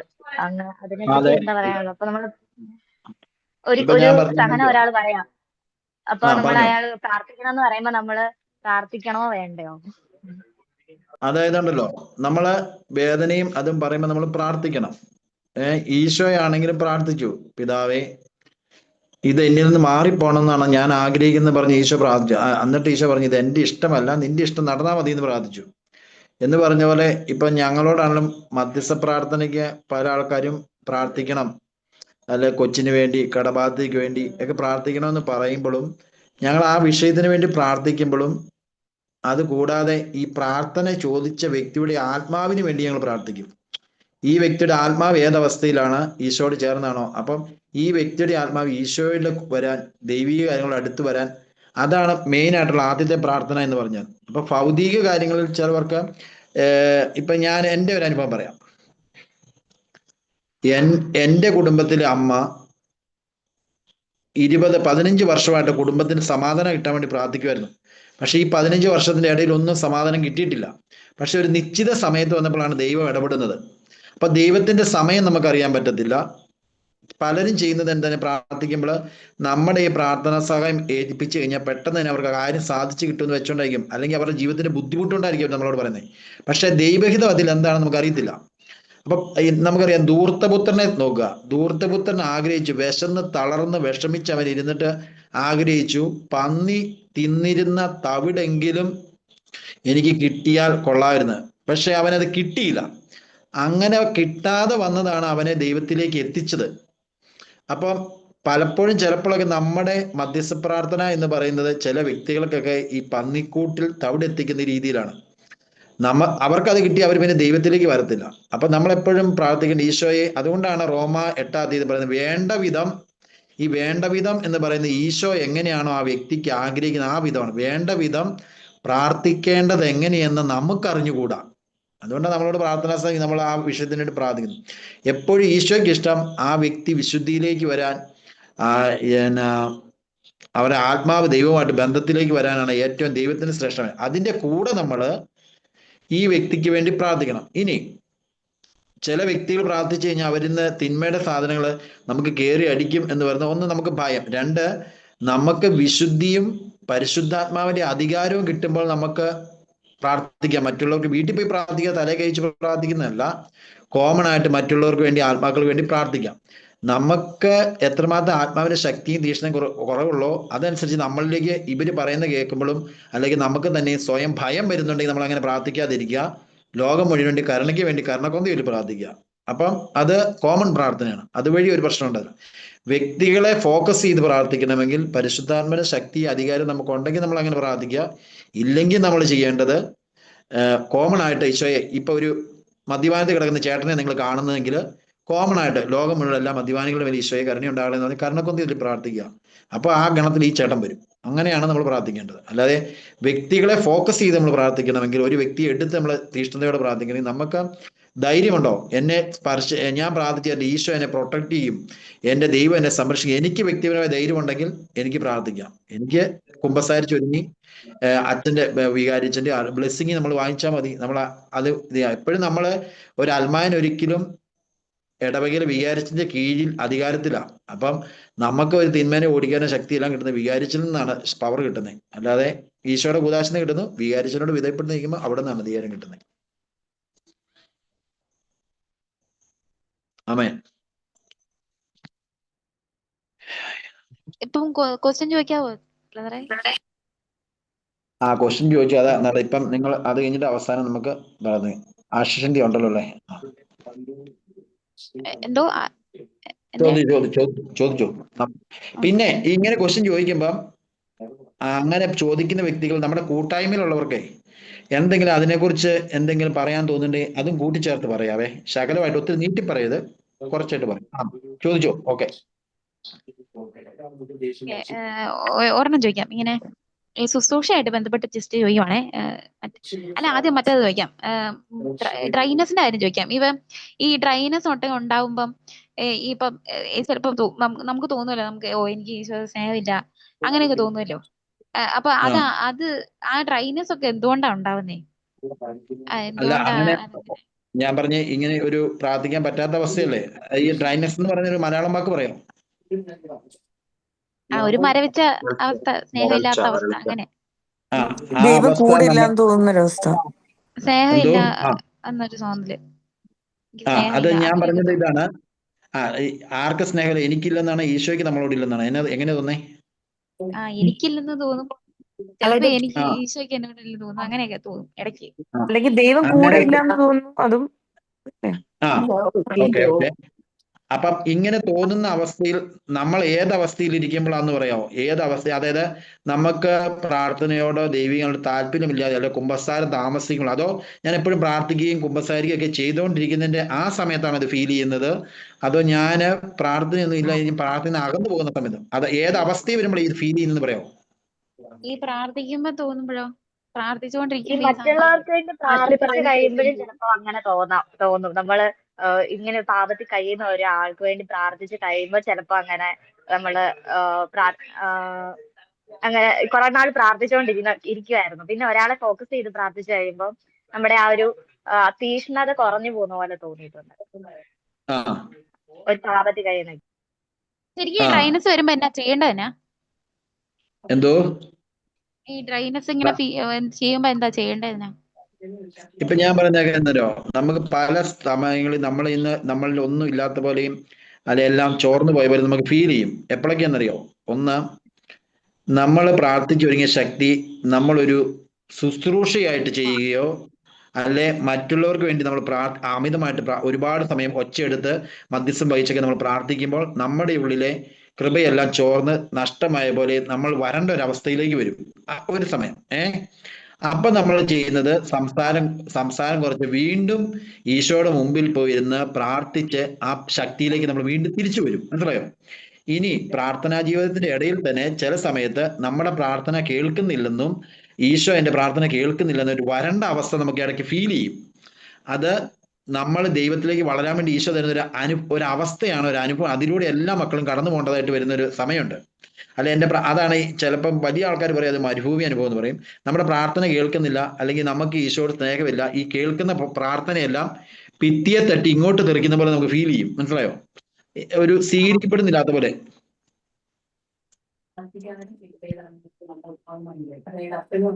ഞാനിപ്പോ ഒരു കാര്യം പറയാവേ. ഇപ്പം ലാസ്റ്റ് സൺഡേ, അതായത് രാവിലെ പള്ളിയിൽ പോയി അഡറേഷൻ എല്ലാം കൂടി, ആരാധന എല്ലാം കൂടി, കുമ്പസാരിച്ച് കുർബാന എല്ലാം കഴിഞ്ഞു.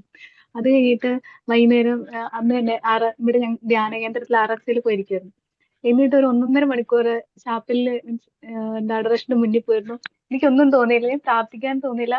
പക്ഷെ ഇതെല്ലാം കഴിഞ്ഞിട്ടാണ് വെറുതെ ഇരിക്കുവായിരുന്നു ഒരു 1.5 മണിക്കൂർ. അതെന്താ അങ്ങനെ വരുന്നത്? അല്ല, നമ്മൾ ചുമ്മാ പോയിരുന്നു. അതായത് അഡറേഷനും ആരാധന ഉണ്ടായിരുന്നു, കുമ്പസാരം കുർബാന എല്ലാം കഴിഞ്ഞിട്ട് ഒരു 1.5 മണിക്കൂർ ഒരു പോയിരുന്നു. പക്ഷെ എനിക്ക് പ്രത്യേകിച്ചൊന്നും പ്രാർത്ഥിക്കാൻ തോന്നുന്നില്ല. എന്നാ പറയണ്ടത്, എനിക്കൊരു സ്നേഹം, ഇങ്ങനെ വെറുതെ ഇരിക്കുവായിരുന്നു അത്രയും നേരവും. അതെന്താ അങ്ങനെ വരുന്നേ? വെറുതെ ഇരിക്കുന്ന പറഞ്ഞാൽ നമുക്ക് വേറെ ചിന്തയൊന്നുമല്ല, ചുമ്മാ ഇരിക്കല്ലോ അവിടെ. അതെ, പ്രാർത്ഥിക്കാൻ പറ്റുന്നില്ലാത്ത ഒരു എന്തോ ഒരു എന്താ പറയണ്ടേ, ഒന്നും പ്രത്യേകിച്ചൊന്നും തോന്നുന്നില്ല, അങ്ങനത്തെ ഒരു അവസ്ഥ. അവസ്ഥ വരുന്ന പറഞ്ഞല്ലോ. ഈശോ നമ്മളെ എന്തിനു വേണ്ടിയാ തെരഞ്ഞെടുത്തിരിക്കുന്നതെന്ന് അറിയാവോ? ഒറ്റ കാര്യമാണ്, കൂടെ ആയിരിക്കുക. മനസ്സിലായോ? അവൻ എമ്മാനുവേൽ എന്ന് വിളിക്കപ്പെടും എന്ന് പറയുന്നത് ഈശോ നമ്മോട് കൂടി ആയിരിക്കാനാണ് വന്നിരിക്കുന്നത്. അപ്പോൾ ഈശോയുടെ കാര്യം ഈ ദിവ്യകാലത്തിന് മുമ്പ് ഇരിക്കുമ്പോൾ എല്ലാവരോടും പറയുന്നത്, നിങ്ങൾക്ക് പ്രാർത്ഥിക്കാൻ ഒന്നും ഇല്ലെങ്കിലും ഒന്നും ചെയ്യാനില്ല, അവിടെ പോയി ഈശോയുടെ കൂടെ ചുമ്മാ പോയി ഇരിക്കുക, ചുമ്മാ ഈശോയെ നോക്കിക്കൊണ്ടിരിക്കുക. നിങ്ങൾക്കൊന്നും അങ്ങനെ ചില അവസ്ഥ നമ്മൾ വരും. നമുക്കൊന്നും പ്രാർത്ഥിക്കുകയില്ല, ഈശോയുടെ കൂടെ പോയി ഈശോയ്ക്ക് കൂട്ടിരിക്കുക എന്ന് പറയും. അതൊരു ബന്ധമാണ്. അത് ചിലവർ നമ്മുടെ അജ്ഞതയിലൂടെയാണ് ഈശോ നമ്മളെ നയിക്കുന്നത്. നമുക്ക് മനസ്സിലാവുകയില്ല, അജ്ഞതയിലൂടെ ഈശോ നമ്മളെ നയിക്കും. ഓക്കെ, ഒരു ക്വസ്റ്റ്യൻ ചോദിച്ചോട്ടെ. ഇങ്ങനെ നമ്മൾ ഈ ഇപ്പം നന്മമരത്തിലെ ശുശ്രൂഷ എന്ന് പറഞ്ഞത് ഒരു ഓൺലൈൻ ശുശ്രൂഷയാണല്ലോ. അപ്പൊ ഇതിന്റെ അകത്ത് ആ കൂടുതൽ ഈ പറയുന്ന ചുമ്മാ മെസ്സേജ് അയക്കുന്നു, വിളിക്കുന്നു, സംസാരിക്കുന്നു, മെസ്സേജ് അയക്കുന്നു, ലിങ്ക് ക്രിയേറ്റ് ചെയ്യുന്നു, ഇടുന്നു, വീഡിയോ അപ്ലോഡ് ചെയ്തു, ഇങ്ങനെയൊക്കെയാണല്ലോ. അപ്പം ശരിക്കും ഇങ്ങനെയൊക്കെ ചെയ്യുമ്പോ എങ്ങനെയാ ആത്മാക്കളെ രക്ഷപ്പെടുന്നേ? അപ്പൊ അങ്ങനെയൊക്കെ അങ്ങനെ ഒരു അയാൾ ചോദിക്കുവാണെങ്കിൽ എന്നാ പറയും? എന്തോ ഞാൻ പറഞ്ഞ കേട്ടായിരുന്നോ? കേട്ടില്ലേ? ഹലോ. കേട്ടു. അവസാനം പറഞ്ഞ ഇങ്ങനെയൊക്കെ ചെയ്താല് ഇങ്ങനെയൊക്കെ ഒരാൾ അപ്പൊ ഇങ്ങനെയൊക്കെ ചെയ്താൽ എങ്ങനെയാണ് ആത്മാക്കളെ രക്ഷപ്പെടുന്നേ? ആ ഇനി അങ്ങനെയൊക്കെ ഞാൻ ഒരാൾ ചോദിച്ചോട്ടെ, ചോദിക്കുവാ എന്തോ. ഞാനൊരു കാര്യം അതായത് ആത്മാക്കളെ രക്ഷപ്പെടുത്തുന്ന എന്റെ പ്രവൃത്തിയാണോ ദൈവത്തിന്റെ പ്രവൃത്തിയാണോ? ദൈവത്തിന്റെ. ദൈവത്തിന്റെ പ്രവൃത്തി. ഇനി ഞാൻ നടുന്ന ചീനി ഇപ്പം പേരെന്നാ പറയാവോ? എന്റെ പേര് ആശ്ലി. ചോദ്യം. അപ്പൊ ആഷ്ലി ഒരു ചീനി നട്ടെന്ന് വെക്കുക, ഒരു ചീനി, മനസ്സിലായോ? വീട്ടിൽ ചീനി നട്ടെന്ന് വെക്കുക. ആ ചീനിയിൽ എത്ര മുളക് ഉണ്ടാവും പറയാമോ? അറിയത്തില്ല. ചീനി നട്ടതാരാ? അറിയത്തില്ല പോയിട്ട്. ചീനി അറിയത്തില്ലേ? ചീനി എന്ന് ചീനി പറഞ്ഞാൽ അറിയാം അറിയോ? എനിക്ക്. അറിയോ? അറിയാം. ചീനി നട്ടു. ചീനി നട്ടു. അല്ലെങ്കിൽ ഞാൻ പറയാം, ഞാൻ ഇപ്പൊ എളുപ്പത്തിൽ പറയാം. റംബൂട്ടാന്റെ ചെടി നട്ടു. റംബൂട്ടാൻ അതറിയാവോ? അറിയാം. ഓക്കെ. റംബൂട്ടാന്റെ ചെടി നടുമ്പോ റംബൂട്ടാൻ വളർന്ന 2 വർഷത്തിനുള്ളിൽ എത്ര കായ ഉണ്ടാവും എന്ന് പറയാൻ പറ്റുമോ? അറിയത്തില്ല. അതിനാ നട്ടതാരാ? നട്ടത് ഞാൻ. അതെ. അപ്പൊ ശ്രദ്ധിക്കേണ്ട ഇതാണ്, നമ്മളുണ്ടല്ലോ, ഇപ്പൊ ഞാൻ നിങ്ങളോട് സൂം മീറ്റിംഗ് സംസാരിക്കുകയാണ്. ഞാൻ ഈ പ്രവൃത്തി ചെയ്യുമ്പോൾ എത്ര പേരുടെ ഹൃദയത്തെ സ്പർശിക്കുന്നു എന്നത് ഈശോ എനിക്കത് മനസ്സിലാക്കി തരത്തില്ല. മനസ്സിലായോ? എന്നോട് പറഞ്ഞത് നീ വിതയ്ക്കുക. അതുകൊണ്ട് ഈശോ പറഞ്ഞു നടുന്നവനോ നനയ്ക്കുന്നവനോ അല്ല, വളർത്തുന്ന എനിക്കാണ് പ്രാധാന്യം. നമ്മൾ ഒരു ആത്മീയ ശുശ്രൂഷ സൂം മീറ്റിംഗ് ചെയ്യുമ്പോൾ ഒരു വ്യക്തിയുടെ സാക്ഷ്യം എടുത്ത് യൂട്യൂബിൽ ഇടുമ്പോൾ അത് ഏത് ആത്മാവിന് വേണ്ടിയാണ് ഉപയോഗിക്കുന്നത് ദൈവത്തിനറിയാം. മനസ്സിലായോ? ഈ 73 ബൈബിള് കൂട്ടിച്ചേർത്തത് പരിശുദ്ധാത്മാവാണ്. ഇത് എവിടെയൊക്കെ ചേർക്കണം, ഏതൊക്കെ അധ്യായം വരെ ദൈവമാണ് തീരുമാനിക്കുന്നത്. അപ്പം എനിക്ക് കിട്ടിയ ദൈവിക ജ്ഞാനത്തിനനുസരിച്ച് ഞാൻ നിങ്ങളോട് സംസാരിക്കുന്നു. അത് ആർക്കൊക്കെ ബോധ്യമാകണമെന്നും ആർക്കൊക്കെ വിടുതലാകണമെന്നും ആർക്കൊക്കെ ഉത്തേജനമാകണമെന്നും ദൈവമാണ് ആഗ്രഹിക്കുന്നത്. മനസ്സിലായോ? എന്നോട് ഇതാ പറഞ്ഞു, ഈശോ പറഞ്ഞു, എൻ്റെ പിതാവ് പ്രവർത്തന നിരതനാണ്, ഞാനും പ്രവർത്തിക്കുന്നു. എനിക്ക് കിട്ടിയ കൃപ, എനിക്ക് കിട്ടിയ താലന്ത് അനുസരിച്ച് നീ പ്രവർത്തിച്ചോ, ബാക്കി ഈശോ ചെയ്തോളൂ. അതെങ്ങനെയാ പ്രവർത്തിക്കുന്നതെന്ന് നമ്മളോട് ചോദിച്ചാൽ നമുക്ക് അതിന് ഉത്തരവില്ല. അത് ഈശോ ചെയ്യും. ഈശോയുടെ പ്രവൃത്തി അത്. ഓക്കെ. ചേട്ടാ ഒരു ചോദ്യം കൂടി ചോദിച്ചോട്ടെ? ഈ ചോദിച്ച ആൾ തന്നെയാണ് ചോദിക്കുന്നത്. അല്ലല്ല, ഇത് വേറെയാണ്. ഞാനൊരു അമ്മയാണ്. അപ്പൊ ഒരു ദിവസം സൺഡേ നമ്മള് മീറ്റിംഗ് ഉണ്ട്. അപ്പൊ മീറ്റിംഗിൽ നമ്മളിപ്പം ശുശ്രൂഷ ചെയ്ത് നമ്മൾ സംസാരിക്കുന്നു, അങ്ങനെയൊക്കെ ചെയ്യണമല്ലോ. പക്ഷെ അപ്പൊ ഒരു ദിവസം മീറ്റിങ്ങിന് മുമ്പായിട്ട് എന്തോ സംഭവിച്ച് ഞാൻ ഭയങ്കരമായിട്ട് ദേഷ്യപ്പെട്ടു പിള്ളേരോട്. ഞാൻ അത്രയും ദേഷ്യപ്പെടേണ്ട ആവശ്യമൊന്നുമില്ലായിരുന്നു. പക്ഷെ അത് കഴിഞ്ഞ് ഞാൻ മീറ്റിംഗ് നിന്നപ്പോഴത്തേക്ക് എനിക്ക് ഒന്നും മിണ്ടാനായിട്ട് ഞാൻ ഇങ്ങനെ വിചാരിക്കും, അയ്യോ ഞാൻ ഇങ്ങനെ പാവമെല്ലാം ചെയ്തിട്ട് മിണ്ടിക്കഴിഞ്ഞാൽ അത് എന്നാ പറയുന്നേ, അതിലൂടെ അത് ഗ്രേസ് ഒഴുകത്തില്ല. അല്ലെങ്കിൽ എനിക്ക് യോഗ്യതയില്ല ഇതൊന്നും ചെയ്യാനായിട്ട്. അപ്പൊ ഞാൻ മിണ്ടുന്നില്ല എന്ന് വിചാരിച്ച് അങ്ങനെ ഇരിക്കുക. പക്ഷെ അപ്പം മിണ്ടേണ്ട അവസ്ഥ ഞാൻ മിണ്ടി. പക്ഷെ ഞാൻ പറഞ്ഞ പല സാഹചര്യങ്ങളും നമ്മൾ അങ്ങനെ ചിന്തിക്കുമല്ലോ. ഞാൻ ട്രൈ ചെയ്യുന്നുണ്ട്, വേണമെന്ന് വെച്ചിട്ടല്ല. പക്ഷെ നമ്മളിങ്ങനെ വീണു പോകുമ്പോൾ നമ്മൾ ചിന്തിക്കുക, എനിക്ക് ഇത് ലൈക്ക് ഇങ്ങനെയുള്ള ഞാൻ എങ്ങനെ മറ്റുള്ളവരോട് ഈശോയെ കുറിച്ച് പറയുന്നേ, അല്ലെങ്കിൽ മറ്റുള്ളവരോട് എനിക്ക് എന്താ യോഗ്യതയുള്ളേ, പിന്നെയും വീഴുന്ന ഞാൻ അങ്ങനെ അപ്പം നമ്മൾ എന്നാ ചെയ്യണ്ടേ? മീൻസ് അപ്പം മിണ്ടായിരിക്കണോ? അല്ലെങ്കിൽ അതെന്ത് പറഞ്ഞാൽ നമുക്ക് കൂട്ടായ്മ ഉണ്ടെന്നും പോകുന്നുണ്ടെന്നും പറയുമ്പം ശത്രുവാണ് നമുക്ക് ഇങ്ങനത്തെ അവസരങ്ങൾ ഒരുക്കി തരുന്നത്. മനസ്സിലായോ? ഇനി നമ്മൾ ചെയ്ത പ്രവൃത്തി പരിശുദ്ധാത്മാവിൽ നിന്നുള്ള ദൈവിക സ്വഭാവമാണോ അതോ തിന്മയിൽ നിന്നുള്ള ഒരു സ്വഭാവത്തിന്റെ പ്രവൃത്തിയാണോ നമ്മൾ ചെയ്തത്?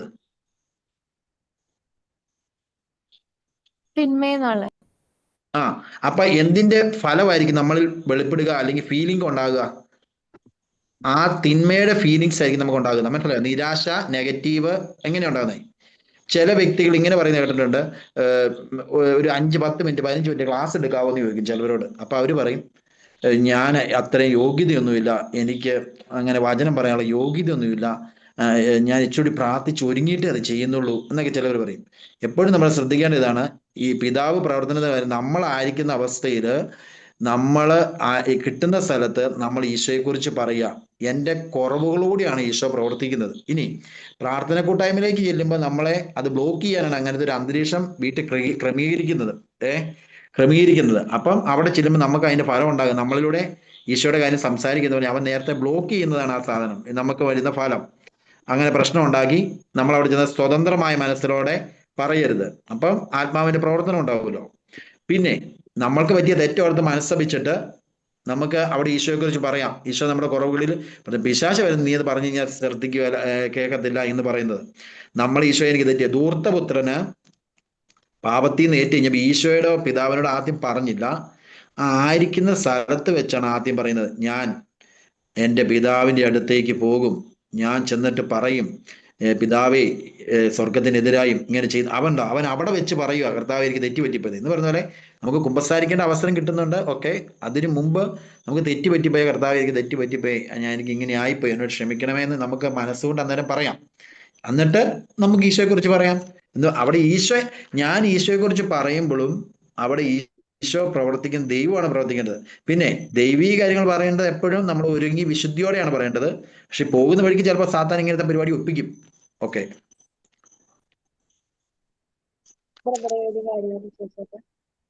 എന്തോ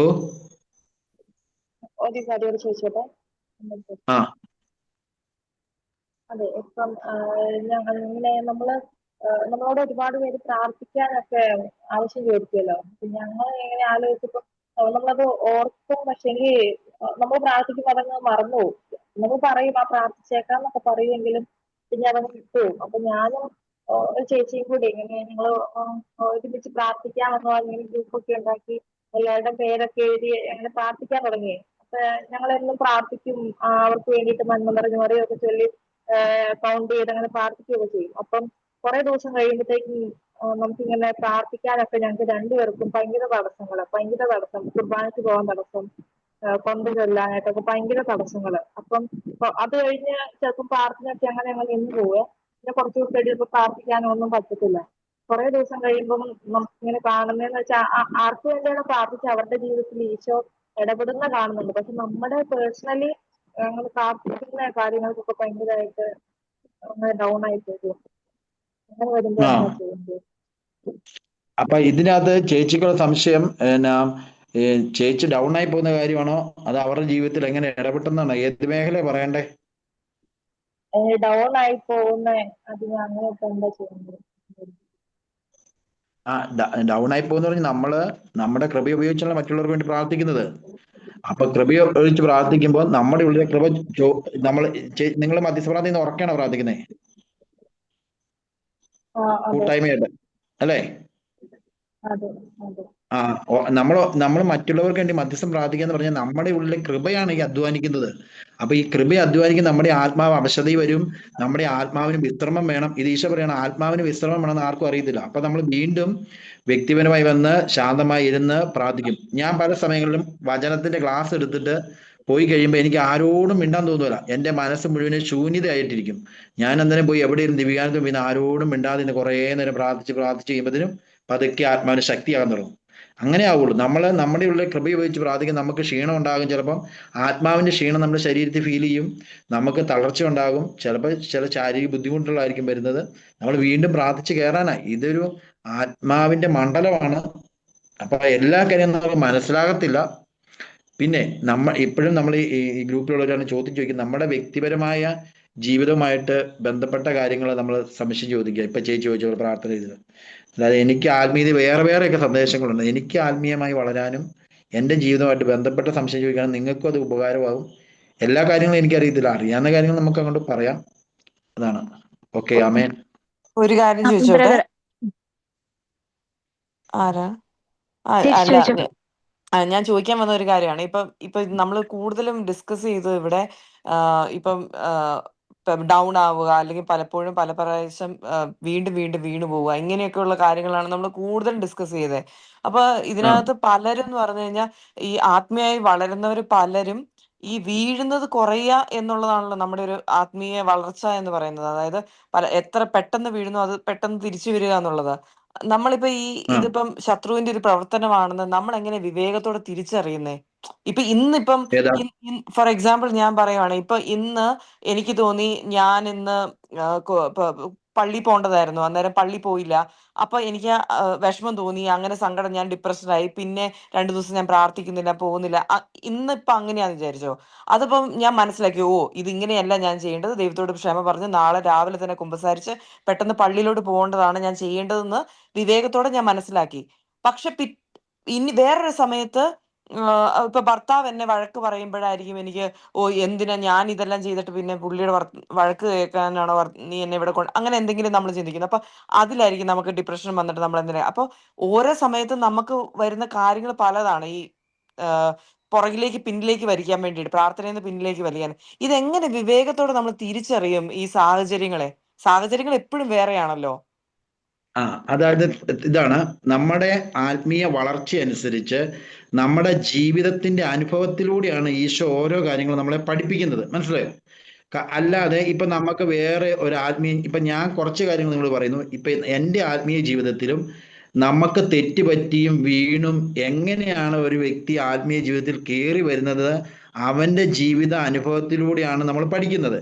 ഇനി ശ്രദ്ധിക്കേണ്ട ഇതാണ്, എപ്പോഴും നമ്മുടെ ഉള്ളിൽ മറ്റുള്ളവരിലൂടെ ആയാലും തിന്മയുടെ രീതിയിൽ എന്തെങ്കിലും പ്രശ്നങ്ങൾ ഉണ്ടാകുമ്പോൾ പെട്ടെന്ന് ഈ ആദവും ഹവ്വായും ചെയ്ത് ഇങ്ങനെയാണ്, തെറ്റും ഒരു പ്രശ്നം ഉണ്ടായപ്പം അവരെ പെട്ടെന്ന് നീ എനിക്ക് കൂട്ടിന് തന്ന ഈ സ്ത്രീ എനിക്ക് പഴം തന്നെന്നാണ് പറയുന്നത്. അപ്പം എപ്പോഴും ഉണ്ടല്ലോ ദൈവത്തെയാണ് അവൻ പഴി പറയുന്നത്. നീ എനിക്ക് കൂട്ടിന് തന്ന സ്ത്രീ ഇത് തന്നു. ഇപ്പൊ എന്ന് പറയുന്നത് നമ്മുടെ വ്യക്തിപരമായ ജീവിതത്തിലും അല്ലെ എൻ്റെ അമ്മയുടെ ജീവിതത്തിൽ ഞാൻ പഠിച്ചതാണ്, എന്തെങ്കിലും പ്രശ്നങ്ങൾ വരുമ്പോൾ കുടുംബത്തിൽ നിന്ന് അല്ല അച്ഛൻ എന്തെങ്കിലും പ്രശ്നങ്ങൾ പറയുമ്പോൾ അമ്മ ചോദിക്കുന്ന, എപ്പോഴും ഇങ്ങനെ പ്രാർത്ഥിക്കാൻ പോയിട്ടല്ല ഞാൻ ഇങ്ങനെ കേൾക്കുന്നത്, എന്തിനെങ്ങനെ പ്രാർത്ഥിക്കുന്നത്? അല്ലെങ്കിൽ അവർ തന്നെ പറയുന്നത്, നീ പ്രാർത്ഥിച്ചതുകൊണ്ട് എങ്ങനെയൊക്കെ വരുന്നത്, എപ്പോഴും പ്രാർത്ഥനയാണെന്ന്. എപ്പോഴും പിശാച് സംസാരിക്കുന്നത് നമ്മുടെ ആത്മീയതയെ മുറിച്ച് സംസാരിക്കും മറ്റുള്ളവരിലൂടെ. പ്രാർത്ഥനാ ജീവിതത്തെ ബന്ധപ്പെടുത്തി എപ്പോഴും സംസാരിക്കും. അതെന്തിനാന്ന് വെച്ചാൽ നമ്മളെ ഈ ആത്മീയതയിൽ നിന്ന് മാറ്റാൻ വേണ്ടിയാണ്. ഇനി നമുക്ക് പ്രാർത്ഥനാ ജീവിതത്തിൽ വളർന്ന് ആത്മാവിന്റെ തീഷ്ണതയും ആത്മാവിന്റെ ജ്ഞാനവും കിട്ടുന്നതനുസരിച്ചാണ് നമുക്ക് ഇങ്ങനത്തെ വഴികളെ തിരിച്ചറിയാൻ ഓരോ സമയം കൃപ കിട്ടുന്നത്. ആദ്യ കാലഘട്ടങ്ങളിൽ കുഞ്ഞ് നടക്കുമ്പോൾ പിച്ച വെച്ച് വീണ് വീണ് കേൾക്കുന്നത് പോലെയാണ് ആത്മീയ ജീവിതത്തിൽ നമ്മൾ വരികയുള്ളൂ. അപ്പൊ നമ്മൾ 1-ാം ക്ലാസ്സിലോ 2-ാം ക്ലാസ്സിലോ ആണെങ്കിൽ ഞാൻ 10-ാം ക്ലാസ്സിന്റെ അവസ്ഥയിലേക്ക് വരാൻ വേണ്ടി ചിന്തിക്കരുത്. ഇത് വീണ് വീണേ വരുള്ളൂ. അപ്പൊ നമുക്ക് വേണ്ട ഒറ്റ കാര്യമുള്ളൂ, വീഴുകയോ താഴെ വീഴുകയോ ചിന്ത 2 ദിവസത്തേക്ക് മൗനമായി പോകുകയോ എന്നല്ല, അപ്പോഴും വീണ്ടും ദൈവ ആശ്രയത്തിലേക്ക് വരിക എന്നുള്ളതാണ് ഇരിക്കുക. അല്ലെങ്കിൽ ഞാൻ സ്വാഭാവികമായിട്ട് പ്രാർത്ഥിക്കുന്ന ഈശോയോട് പ്രാർത്ഥിക്കുക, ഈശോയെ ഞാൻ എപ്പോഴും നിന്നിൽ നിന്ന് അകന്നു പോകും, പ്രശ്നങ്ങൾ വരും, പക്ഷേ നീ എന്നെ ചേർത്ത് പിടിച്ചോണേ. പരിശുദ്ധി അമ്മേ, ഈശോയിൽ നിന്ന് ഞാൻ അകന്നു പോകുന്ന കാണുമ്പോൾ ഞാൻ എങ്ങനെ അകന്നു പോയാലും അമ്മ എന്നെ അടുപ്പിച്ചോണേ. അപ്പൊ എൻ്റെ മാനുഷിക സ്വഭാവം, ഞാനിപ്പം നിങ്ങളോട് എന്തോരം വചനം പറഞ്ഞാൽ എനിക്ക് ജീവിതത്തിൽ പ്രതിസന്ധികൾ വെച്ചാൽ ചിലപ്പോൾ ഞാനും അകന്നു പോകും. അപ്പൊ നമ്മൾ പറയേണ്ടത് ഇതാണ്, ഈശോയെ ഞാൻ നിന്നിൽ നിന്ന് അകന്നു പോകും. അല്ലാതെ നമ്മളിൽ പൂർണ്ണമായിട്ട് എപ്പോഴും ഒരു ദൈവീക സ്വഭാവത്തിൽ നമ്മളിങ്ങനെ പോകത്തില്ല. കാരണം എപ്പോഴും ഒരു നമ്മളെപ്പോഴും മാനുഷികതയുണ്ട്. അപ്പൊ അത് നമ്മൾ കയറി അടിക്കും. അപ്പൊ നമ്മൾ വീഴും. അപ്പം നമ്മൾ വീണാലും ദൈവം നമ്മളെ താങ്ങുന്നുണ്ടെങ്കിൽ നമ്മൾ വീണ്ടും റിട്ടേൺ അടിച്ച് 2 ദിവസം കഴിയുമ്പോഴായാലും ഈശോയിലേക്ക് തന്നെ വരും. അതാണ് അതിന്റെ പ്രത്യേകത. ഞാൻ ഒരു കാര്യം ചോദിച്ചോട്ടെ? ഓക്കെ. ഞാൻ വീട്ടിലൊക്കെ ആയിരിക്കുമ്പം ഞാൻ ഭയങ്കര സ്പിരിച്വൽ ആയിരിക്കും. അപ്പം ലൈക്ക് എനിക്ക് ഇങ്ങനെ വേൾഡ്ലി ടെംപ്ടേഷൻസ് കുറവായിരിക്കും. ഞാൻ ഇങ്ങനെ പ്രാർത്ഥന അങ്ങനത്തെ കാര്യങ്ങളൊക്കെ. പക്ഷെ ഇപ്പം ഞാൻ ഹോസ്റ്റലിലേക്ക് മാറുക, അല്ലെങ്കിൽ ഈ ലോകത്തിലെ ആൾക്കാരൊക്കെ ആയിട്ട് നമ്മൾ ഡീൽ ചെയ്യുമ്പം ഓട്ടോമാറ്റിക്കലി അവർ ഒത്തിരി സ്പിരിച്വൽ ആയിരിക്കില്ല. അപ്പം നമ്മളെ അവരുടെ വഴിയിലേക്ക് നമ്മൾ ഭയങ്കരമായിട്ട് അട്രാക്ട് ചെയ്യും. അപ്പം ഞാനപ്പോൾ ഒറ്റയ്ക്കായിരിക്കും ഇങ്ങനത്തെ സ്പിരിച്വൽ കാര്യങ്ങൾ. അപ്പം നമ്മള് ഹ്യൂമൻസ് ആണല്ലോ, നമുക്ക് ഫ്രണ്ട് വേണം എന്നൊക്കെ ആഗ്രഹം ഉണ്ടാവുമല്ലോ. അപ്പം അറിയാതെ ലൈക്ക് നമ്മുടെ പ്രെയർ ലൈഫ് അങ്ങനെ താഴേക്ക് പോകുന്നു, അവരുടെ വഴിയിലേക്ക് ഇങ്ങനെ പോകുന്നു. അപ്പം എന്റെ ക്വസ്റ്റ്യൻ എന്ന് പറഞ്ഞു കഴിഞ്ഞാൽ, നമ്മുടെ സാഹചര്യം എന്തായിരിക്കും? ഇപ്പൊ വേൾഡലി കാര്യങ്ങളാണ് നമുക്ക് ചുറ്റും നടക്കുന്നതെങ്കിൽ പോലും, നമ്മൾ ഒറ്റയ്ക്കാണെങ്കിൽ പോലും എങ്ങനെയാ ഇതിൽ നിലനിൽക്കുക? അതായത് അവര് തരുന്ന ഓരോ ടെംപ്ടേഷൻസിലൊന്നും വീണ് പോകാതെ അതിനോടൊക്കെ നോ പറഞ്ഞ് കൺസിസ്റ്റന്റ് ആയിട്ട് ഇതിൽ എങ്ങനെ നിൽക്കുക? അങ്ങനെ നിൽക്കാൻ പറ്റുക. അങ്ങനെ എങ്ങനെയാ പറയുമ്പം നിൽക്കാൻ പറ്റുക? ഇതിനകത്ത് ആർക്കെങ്കിലും ഇതിനെക്കുറിച്ച് അങ്ങനെ ആ അവസ്ഥയിലൂടെ കടന്നു പോകുന്ന ആരെങ്കിലും ഉണ്ടെങ്കിൽ എന്തെങ്കിലും പറയാനുണ്ടോ? ആരെങ്കിലും ഉണ്ടോ അങ്ങനെയുള്ള കടന്നു പോകുന്നവരെ? വേറെ ആരെങ്കിലും? ഉണ്ട് ബ്രദർ. അപ്പൊ ഞാൻ എന്താ പറഞ്ഞോട്ടെ നമ്മള് പറയൂ. ബ്രദർ. പക്ഷെ എനിക്കും സെയിം പ്രോബ്ലം ആണ് ഉള്ളത്. ആക്ച്വലി എന്ന് അപ്പൊ വെച്ചാൽ എന്താ വീട്ടില് ചെയ്തേ? വേറെ ആരും വീട്ടില് തന്നെ ഹസ്ബൻഡ്, കുട്ടികള് അവര് പ്രാർത്ഥിക്കാനായിട്ട് പലപ്പോഴും തടസ്സം നിൽക്കുകയാണ് ചെയ്യുന്നത്. എന്താന്ന് വെച്ചാല് കുറെ സമയം ഇങ്ങനെ മുറിയിലിരുന്ന്, ഞാനിപ്പം നന്മമരം ചാപ്പലിലാണെങ്കിലും കയറിയിരുന്ന് കൊന്തയില്ലുകയും മധ്യസ്ഥ പ്രാർത്ഥന നടത്തുകയും പ്രാർത്ഥിക്കുകയൊക്കെ കുറെ നേരം കഴിഞ്ഞു കഴിഞ്ഞാല് അവർക്ക് ഭയങ്കരമായിട്ട് ഇറിറ്റേഷൻ വരാറുണ്ട്. ഞാൻ എത്ര നേരം ഇവിടെ ഇരിക്കുന്നത് എന്നെ നിരുത്സാഹപ്പെടുത്തും. പിന്നെ മാത്രമല്ല, ഞാൻ പുറത്തേക്ക് ഇറങ്ങിക്കഴിഞ്ഞാൽ, ഈ മുറി വിട്ട് പുറത്തേക്ക് ഇറങ്ങിക്കഴിഞ്ഞാൽ TV ഓൺ ആണ്. ഈ വേൾഡ്ലി, ഇപ്പം കുട്ടി പറഞ്ഞതുപോലെ വേൾഡ്ലി തിങ്സ്, ഒത്തിരി വേൾഡ്ലി തിങ്സ് ആണ്. അപ്പോൾ ഭയങ്കരമായിട്ട് അത് നമ്മളെ സ്പിരിച്വലി ഭയങ്കര ടോർച്ചർ ചെയ്യപ്പെടുന്ന ഒരു അനുഭവം, ഭയങ്കര വേദന അനുഭവപ്പെടുന്ന തരത്തിലുള്ള. ഇപ്പൊ ഞാൻ അന്നേരം കുറെ നാളെ ഞാൻ പ്രാർത്ഥിക്കുന്ന ഇവരുടെയൊക്കെ മാനസാന്തരത്തിന് വേണ്ടിയിട്ട്. പക്ഷെ അവരാരും ആ ലെവലിലേക്ക് എത്തിയിട്ടില്ല. എന്താ പറയണ, ഈശോയെ മനസ്സിലാക്കുക, വചനം മനസ്സിലാക്കുക, വചനത്തിന്റെ ശക്തി മനസ്സിലാക്കുക, ആ ഒരു ലെവലിലേക്ക് എത്തിയിട്ടില്ല. അപ്പോൾ സ്പിരിച്വൽ വാർഫെയർ ഭയങ്കരമായിട്ട് അനുഭവപ്പെടാറുണ്ട്. ഇപ്പൊ മോള് കൊച്ചു പറഞ്ഞതുപോലെ അപ്പൊ നമ്മുടെ ചുറ്റിനുമുള്ളവര് വേൾഡിൽ താമസിക്കുമ്പോൾ നമ്മള് ദൈവരാജ്യത്തിന്റെ കൃപയിലായിരിക്കാനായിട്ട് തീക്ഷ്ണമായിട്ട് ആഗ്രഹിക്കുകയും ചെയ്യുന്നു. ഇങ്ങനെയുള്ള ഒരു സിറ്റുവേഷനിൽ പലപ്പോഴും ചിലപ്പം അവിടെ പോയിരുന്നുകൊണ്ട് TV ഇങ്ങനെ ഓൺ ആയിരിക്കുമ്പോൾ നമ്മൾ ടെംപ്റ്റഡ് ആയി പോവുകയാണ് ചിലപ്പം അത് അറിയാണ്ട് കാണാനായിട്ട്. കാരണം നമുക്ക് ജോലിയും ചെയ്യണമല്ലോ, വീട്ടിലെ പണിയെല്ലാം ചെയ്യണമല്ലോ. അപ്പോൾ നമ്മൾ പണി ചെയ്തുകൊണ്ടിരിക്കുന്ന സമയത്ത് ഇതാണല്ലോ കേൾക്കുന്നത്, ഈ വേൾഡിലെ കാര്യങ്ങൾ.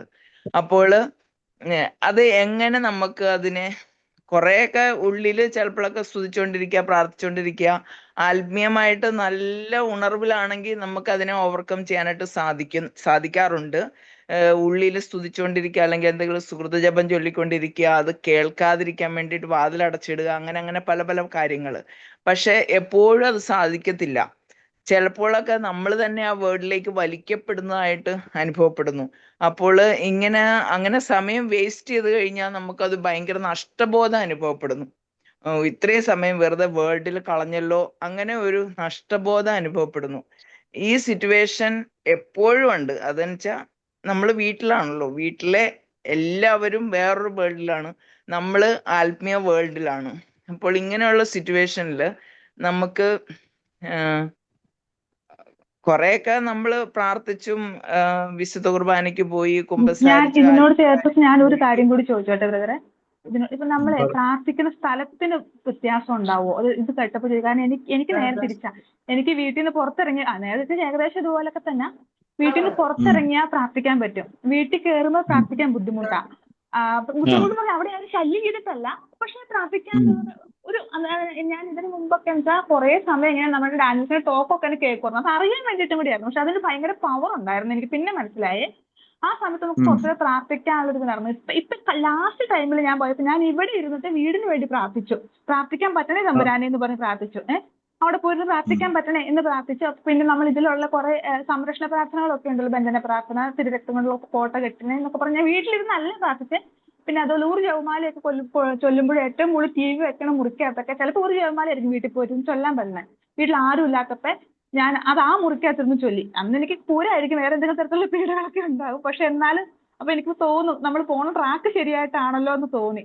അത് ഒരാഴ്ച ആ എപ്പിസോഡിന് ശേഷം പിറ്റേ ആഴ്ച ചെന്നപ്പോ എനിക്ക് പ്രാർത്ഥിക്കാൻ പറ്റി. പ്രാർത്ഥിച്ചു കഴിഞ്ഞിട്ട് എനിക്ക് മനസ്സിലായി എനിക്ക് നല്ലോണം പ്രാർത്ഥിക്കാൻ പറ്റി. ഏത് മുറി ചെന്നപ്പോഴും എനിക്കൊരു ഒരു ഒരു ഫ്രീ ആയിട്ട് മനസ്സ് തുറന്ന് കർത്താവിനോട് ഇങ്ങനെ സംസാരിച്ചുകൊണ്ട് നടക്കാം. അല്ലാണ്ട് ഇരുന്ന് പ്രാർത്ഥിക്കണം മാത്രമല്ല, കുറച്ചുകൂടെ ഒരു കണക്ഷൻ കിട്ടിയ പോലെ എനിക്ക് തോന്നിയായിരുന്നു. അപ്പൊ ഞാൻ ഓർക്കുന്നു, ഓരോ സ്ഥലത്തിനും എന്നോട് ഒരിക്കലും അച്ഛൻ പറഞ്ഞായിരുന്നേ, അപ്പൊ വേറെ പ്രാർത്ഥനകൾ കുറവോ അല്ലെങ്കിൽ ഒത്തിരി നേരം TV വെച്ചിട്ട് ചെയ്യുന്ന വീട്ടിൽ പ്രാർത്ഥിക്കാൻ ബുദ്ധിമുട്ടായിരിക്കും എന്ന് പറഞ്ഞായിരുന്നു. പിന്നെ ഞാനൊരു വീഡിയോയിൽ ഇങ്ങനെ കണ്ടായിരുന്നു, നമ്മൾ പ്രാർത്ഥിക്കണ അന്തരീക്ഷത്തിന്റെ അടിമകളായിട്ട് നമ്മൾ ഇരിക്കരുത്. നമ്മൾ ഓരോ വചനം പറഞ്ഞും സ്തുതിച്ചും നമ്മൾ ആ അന്തരീക്ഷത്തെ വിശദീകരിച്ചെടുക്കണം എന്ന് പറഞ്ഞു. എനിക്ക് ലൈഫിൽ ഒരു എക്സ്പീരിയൻസ് ആയിട്ട് അങ്ങനെ ഒരു തുറവ് കിട്ടിയോളൂ. അങ്ങനെ എനിക്ക് ലാസ്റ്റ് ടൈമിൽ വീട്ടിൽ പോയപ്പോ ഞാൻ പ്രാർത്ഥിച്ച് കഴിഞ്ഞപ്പോ എനിക്ക് തോന്നി, എന്റെ കൊച്ചൊക്കെ കൂടെ വന്നിരുന്നു പ്രാർത്ഥിച്ചേ. കൊച്ചുങ്ങൾ പ്രാർത്ഥിക്കണ അങ്ങനെ കൂടെ ഇരുന്ന് പ്രാർത്ഥിക്കോ. ഒന്നാമത് ഞങ്ങളുടെ വീട് ജവമാല ചൊല്ലണം ആ ഒരു പ്രാർത്ഥന രീതിയല്ല, ഞങ്ങൾ ജാക്കോബൈറ്റ്സാ. അപ്പൊ എന്റെ കയ്യിൽ ഇങ്ങനെ കൊന്ത കണ്ടപ്പോ നമുക്ക് പ്രാർത്ഥിക്കാം അമ്മ എന്ന് പറഞ്ഞു. അപ്പൊ ഓരോ രഹസ്യം പറയുമ്പോൾ അതിന്റെ കഥ മുഴുവൻ പറയാവോ അമ്മ എന്ന് പറഞ്ഞു. അപ്പൊ ഒരു കൊന്തയാണെങ്കിൽ കുറച്ചുകൂടെ നമുക്ക് സന്തോഷം, ഭയങ്കര പ്രാർത്ഥിച്ച് കഴിയുമ്പോൾ ഒരു നിറവുണ്ടല്ലോ, അങ്ങനെ പ്രാർത്ഥിക്കാൻ പറ്റിയായിരുന്നു. ഇത് ഇപ്പൊ പറഞ്ഞത് ആദ്യം ചോദ്യം ചോദിച്ച ആള് തന്നെയാണോ പറയുന്നേ? അല്ല ഞാൻ എനിക്കുണ്ടായ എക്സ്പീരിയൻസ് പറഞ്ഞതാ. ബ്രദറെ ഒരു സാധനം കൂടെ ആഡ് ചെയ്ത് അത് കൂട്ടി എന്ന് പറയാവോ?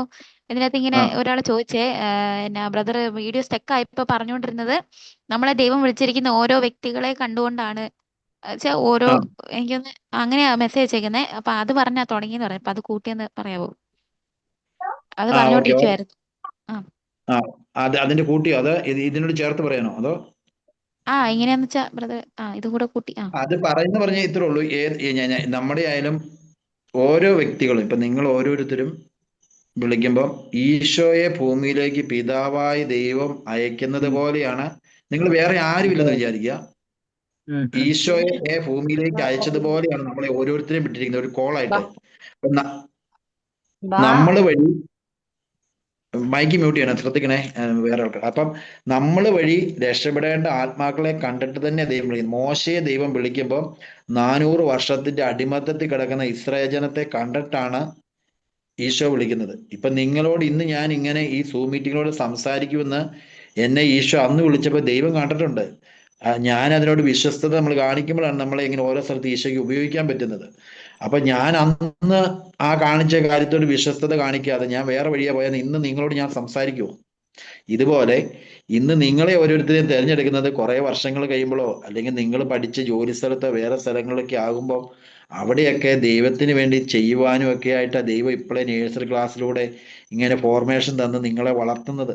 അല്ലാതെ ഈശോ ഒരിക്കലും ഒരു വ്യക്തിയെ മാത്രം കണ്ട് അവന്റെ ആത്മാവിനെ രക്ഷിക്കാനായിട്ട് ആദ്യം വിളിക്കുന്നില്ല. എപ്പോഴും കണക്റ്റിങ്ങാ, മറ്റ് ആത്മാക്കൾ എപ്പോഴും കണക്റ്റിങ്ങാ. ഒരു ചങ്ങല പോലെ നമ്മൾ വിശുദ്ധി വന്നാൽ നമ്മുടെ വിശുദ്ധി വഴി മറ്റുള്ളവരെ ഈശോ രക്ഷിക്കാൻ ഓരോ വ്യക്തികളെ കൊണ്ടുവരും, അല്ലെ ആ മറ്റുള്ളവരുടെ ഈശോയെ കുറിച്ച് പറയാൻ വേണ്ടി കൊണ്ടുവരും. അപ്പം മറ്റുള്ളവരെ കണ്ടിട്ടാണ് വിളിക്കുന്നത്. അപ്പം അവരെ രക്ഷപ്പെടുത്താതിരിക്കാൻ വെറും നിസാര സുഖം തന്ന് പാപത്തിന്റെ നൈമിഷിക സുഖം കാണിച്ച് എന്നെ പിശാച് കെട്ടിയിട്ട് നിങ്ങൾ വഴി രക്ഷേണ്ട ആത്മാക്കളെ പിശാച് കൂട്ടും.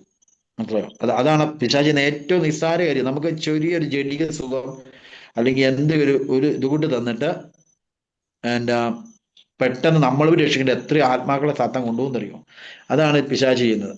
പിന്നെ എപ്പോഴും ശ്രദ്ധിക്കുന്നതാണ് ആദ്യം വന്ന ഒരു കാര്യം പറഞ്ഞ പോലെ, ആ ഹോസ്റ്റലിലെ കാര്യം പറഞ്ഞ പോലെ പറയണേ.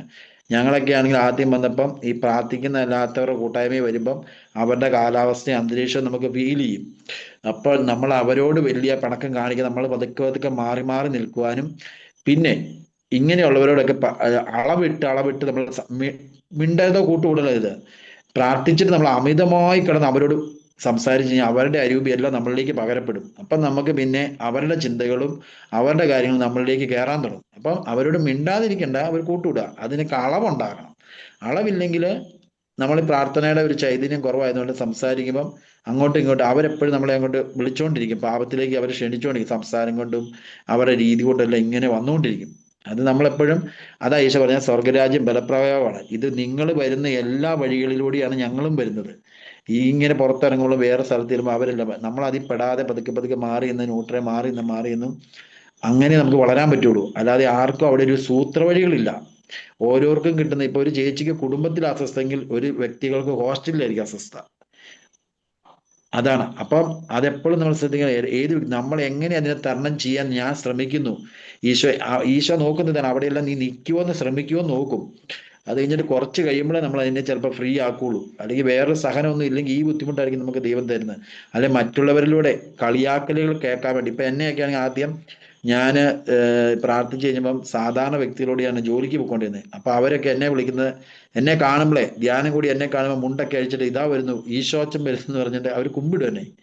അപ്പം അതൊക്കെ അവർ നമ്മളെ കളിയാക്കുമ്പോൾ നമ്മൾ അതിനെ കൂളായിട്ട് എടുക്കുള്ളൂ, നമ്മൾ തിരിച്ചുകൊണ്ടിരിക്കും. അപ്പം ആദ്യം ചെയ്യേണ്ട ഇതാണ്, ഒരു വ്യക്തിക്ക് ദൈവവിളി കിട്ടിയ കഴിഞ്ഞാൽ അവൻ ആദ്യം കടന്നു പോകേണ്ട ഇതാണ്, മറ്റുള്ളവരുടെ കളിയാക്കലുകളുടെയും മറ്റുള്ളവരുടെ വെല്ലുവിളികളിലൂടെയും നമ്മൾ കടന്നു പോകേണ്ടതായിട്ട് വരും. അത് ഈശോ നമ്മളെ പരിശോധിക്കുന്ന, നീ നിൽക്കുവോ, നീ എങ്ങനെയാണ്? കാരണം പിതാവായ ദൈവം ഈശോയെ പരീക്ഷിക്കാൻ പിശാചിന് വിട്ടുകൊടുത്തെങ്കിൽ ദൈവപുത്രനാണ്. ഈശോ നിൽക്കുമെന്നറിയാൻ പിശാചിനെ പരിശോധിക്കാൻ വിട്ടുകൊടുത്തെങ്കിൽ നമ്മളെ ഓരോരുത്തരെയും ദൈവം പരിശോധിക്കും. നീ നിൽക്കുവോ? പരീക്ഷിക്കുകയല്ല, പരിശോധിക്കും. നമ്മളറിയാലോ, ചിലർ ഊഞ്ഞാല് കെട്ടിയിട്ട് അപ്പനായിരിക്കും ഊഞ്ഞാല് കെട്ടുന്നത്. കെട്ടിക്കഴിഞ്ഞാൽ ആ അപ്പൻ തന്നെ ആ ഊഞ്ഞാല് വലിച്ചു നോക്കും, ഇത് പൊട്ടുവോ, കൊച്ചുങ്ങൾ കയറിയ വീഴുമെന്നറിയാം. അല്ലെങ്കിൽ അപ്പൻ തന്നെ അതിൽ ആടി നോക്കും, എന്തിനാ ആ ഊഞ്ഞാല് പൊട്ടുമെന്നറിയാൻ. അല്ലെങ്കിൽ പശുവിനെ ഈ കണ്ടത്തിൽ കെട്ടാൻ പോകുമ്പോൾ വലിയൊരു കമ്പി വെച്ച് ഇങ്ങനെ കുറ്റിയടിക്കും. ആ കുറ്റിയടിച്ച വ്യക്തി തന്നെ ആ കമ്പി ഇളക്കി നോക്കും, ഈ കമ്പി ഇളകി പോകുന്നു എന്ന് പറയുന്ന പോലെ ദൈവം ഞാൻ വിശ്വസ്തനാണോ, നിനക്ക് ദൈവത്തോട് സ്നേഹമുണ്ടോ എന്ന് പരിശോധിക്കാൻ എല്ലാ അവസരങ്ങളും നമ്മളെ കടത്തിവിടും. ഇനി ഒരു വ്യക്തിക്ക് ഒരു പ്രലോഭനവും ഇല്ല, ഭയങ്കര പ്രാർത്ഥിക്കാനുള്ള ഒരു അന്തരീക്ഷത്തിൽ ഇരുന്ന് ആ വ്യക്തി പ്രാർത്ഥിച്ച് വളരുവാണെങ്കിൽ ആ വ്യക്തിയിൽ പ്രാർത്ഥന എത്രമാത്രം ഉണ്ടെന്ന് നമുക്ക് പറയാൻ പറ്റില്ല. കാരണം പ്രലോഭനം വരുമ്പോൾ വീട് പോകും. അതുകൊണ്ട് ഈശോ എപ്പോഴും പ്രാർത്ഥിക്കുന്ന വ്യക്തി എത്രമാത്രം ആത്മാർത്ഥതയുള്ളതാണ്, ദൈവത്തോട് സ്നേഹമുള്ള വ്യക്തിയാണെന്നൊക്കെ പരിശോധിക്കാൻ അവൻ്റെ അടുത്ത് പ്രലോഭനങ്ങളെ ദൈവം മനഃപൂർവ്വം ചിലപ്പോൾ അയക്കും. നീ വിശ്വസ്തനാണോ എന്നറിയാൻ, നീ ദൈവത്തിൽ നിൽക്കുമോ എന്നറിയാൻ. നിന്നെ മറ്റുള്ളവർ പ്രാർത്ഥനാ ജീവിതത്തെ കളിയാക്കുമ്പോഴും നിന്റെ പ്രാർത്ഥനാ ജീവിതത്തെ ഇടിച്ചു ചാർത്തി സംസാരിക്കുമ്പോഴും ദൈവം നോക്കും, മകനെ മകളെ, ഇവരൊക്കെ നിന്നിലൂടെ ഇങ്ങനെ സംസാരിക്കുമ്പോൾ നീ പെട്ടെന്ന് എന്നെ ഉപേക്ഷിക്കുമോ, നീ പെട്ടെന്ന് ദൈവത്തെ കുറ്റപ്പെടുത്തുമോ, ഞാൻ പ്രാർത്ഥനയ്ക്ക് വന്നിട്ടല്ലേ ഇതെല്ലാം കേൾക്കേണ്ടി വരുന്നത് എന്ന് നീ ദൈവത്തെ കുറ്റപ്പെടുത്തി സംസാരിക്കുമോ എന്ന്. അതാണ് പിശാചിന്റെ എഫക്റ്റ് നമ്മൾ കയറുന്നുണ്ടെങ്കിൽ അതിന്റെ ഒന്നാമത്തെ അടയാളമാണ് നമ്മൾ ദൈവത്തെ കുറ്റപ്പെടുത്താൻ തുടങ്ങും. പിശാച് എന്നിൽ സ്വാധീനിക്കാൻ തുടങ്ങിയാൽ, മറ്റു വ്യക്തികളോട് സ്വാധീനിക്കാൻ തുടങ്ങിയാൽ അതിന്റെ എഫക്റ്റ് എന്നിലേക്ക് വരുന്നുണ്ടെങ്കിൽ ഒന്നാമത്തെ കാര്യം പ്രാർത്ഥനയും ദൈവിക കാര്യങ്ങളും ഞാൻ മടുപ്പോടെ സംസാരിക്കാൻ തുടങ്ങുമെന്നുള്ളതാണ്. പ്രാർത്ഥിക്കാൻ പോയിട്ടല്ലേ, ഈ ദൈവം ഇങ്ങനെ ആയതുകൊണ്ടല്ലേ, അല്ലെങ്കിൽ ഇത്ര നാൾ പ്രാർത്ഥിച്ച് ദൈവം എന്നെ എൻ്റെ ജീവിതത്തിൽ ഇടപെടാത്തത്. ഇങ്ങനെ അവന്റെ എഫക്റ്റ് വരുമ്പോൾ നമ്മൾ ദൈവത്തെ ആദം നീ കൂട്ടിന് തന്ന സ്ത്രീ എന്ന് പറയുന്നത് പോലെ ദൈവത്തെ കുറ്റപ്പെടുന്നത്, നീ കൂട്ടിന് തന്ന സ്ത്രീ എനിക്കിത് ചെയ്തതെന്ന്. അപ്പൊ അങ്ങനെ പറയുന്നത് എന്ന് പറഞ്ഞ പോലെ പിശാചിന്റെ എഫക്റ്റ് നമ്മൾ കയറുമ്പോൾ ദൈവത്തെ കുറ്റപ്പെടുത്താൻ തുടങ്ങും. അതല്ല, ചില വ്യക്തികൾ നിരീശ്വരവാദികൾ ദൈവത്തിന്റെ നാമം കേട്ടാൽ അവർ പറയും ദൈവമൊന്നുമില്ല, നിങ്ങൾ ഈ കള്ളത്തരോ നോണയാന്നൊക്കെ പറയും. അതാണ് അതിന്റെ അവസ്ഥ. ഓക്കെ, ആമേൻ. അതായത് പാപം വർദ്ധിച്ചതെടുത്ത് കൃപ വർദ്ധിച്ചു എന്നാണ് പറയുന്നത്. പാപം വർദ്ധിച്ചെടുത്ത് കൃപ വർദ്ധിച്ചു. ഇപ്പൊ നമുക്കറിയാം, എല്ലാ കാര്യങ്ങളും നമുക്ക് ഒരു ഭക്ഷണത്തിന്, ശരീരത്തിന്റെ ഭക്ഷണം വേണമെങ്കിൽ വീട്ടിലിരുന്ന് ഒരു ആപ്പ് വഴി ബുക്ക് ചെയ്താൽ മതി, നമുക്ക് വീട്ടിൽ കൊണ്ടുപോയി ഒരു ഭക്ഷണം തരും. അത്രയും ഓൺലൈൻ്റെ കാര്യങ്ങളെല്ലാം വർദ്ധിച്ചു. അപ്പൊ പാപം വർദ്ധിക്കുമ്പോൾ ദൈവം കൃപ വർദ്ധിക്കുമെന്ന് ചിന്തിക്കുകയാണ്. ഇനി ഇതിനോട് ചേർത്തൊരു കാര്യം പറയുകയാണ്. നമ്മൾ ബൈബിളിൽ ഒരു ഭാഗം വായിക്കുന്നുണ്ട്. ജായറോസിന്റെ വീട്ടിലെ കുഞ്ഞ് മരിച്ചപ്പോൾ ഈശോയെ വിളിക്കാൻ വേണ്ടി ജായറോസ് വരുന്നുണ്ട്. വന്നു കഴിയുമ്പോൾ ജായറോസ് പറയുന്നത് ഇതാണ്, നീ എൻ്റെ വീട്ടിലേക്ക് വന്നിട്ട് എൻ്റെ കുഞ്ഞിൻ്റെ ശരീരത്ത് തൊട്ട്, കയ്യിൽ തൊട്ട് നീ പ്രാർത്ഥിക്കണം, വീട്ടിൽ വരണം, അവിടെ കയ്യെ പിടിക്കണം, പേടിച്ച് വേണം പ്രാർത്ഥിക്കാൻ. അതാണ് ജായറോസിന്റെ വിശ്വാസം. അങ്ങനെ പ്രാർത്ഥിച്ചാൽ എൻ്റെ കുഞ്ഞിന് ജീവൻ കിട്ടുമെന്നാണ്. എന്നാൽ അതേ പോകുന്ന വഴിയിൽ തന്നെ മറ്റൊരു കാര്യം ഈശോ കൂട്ടിച്ചേർത്ത് വെച്ചേക്കണം. ആ കൊച്ചിന് 12 വയസ്സാണ്.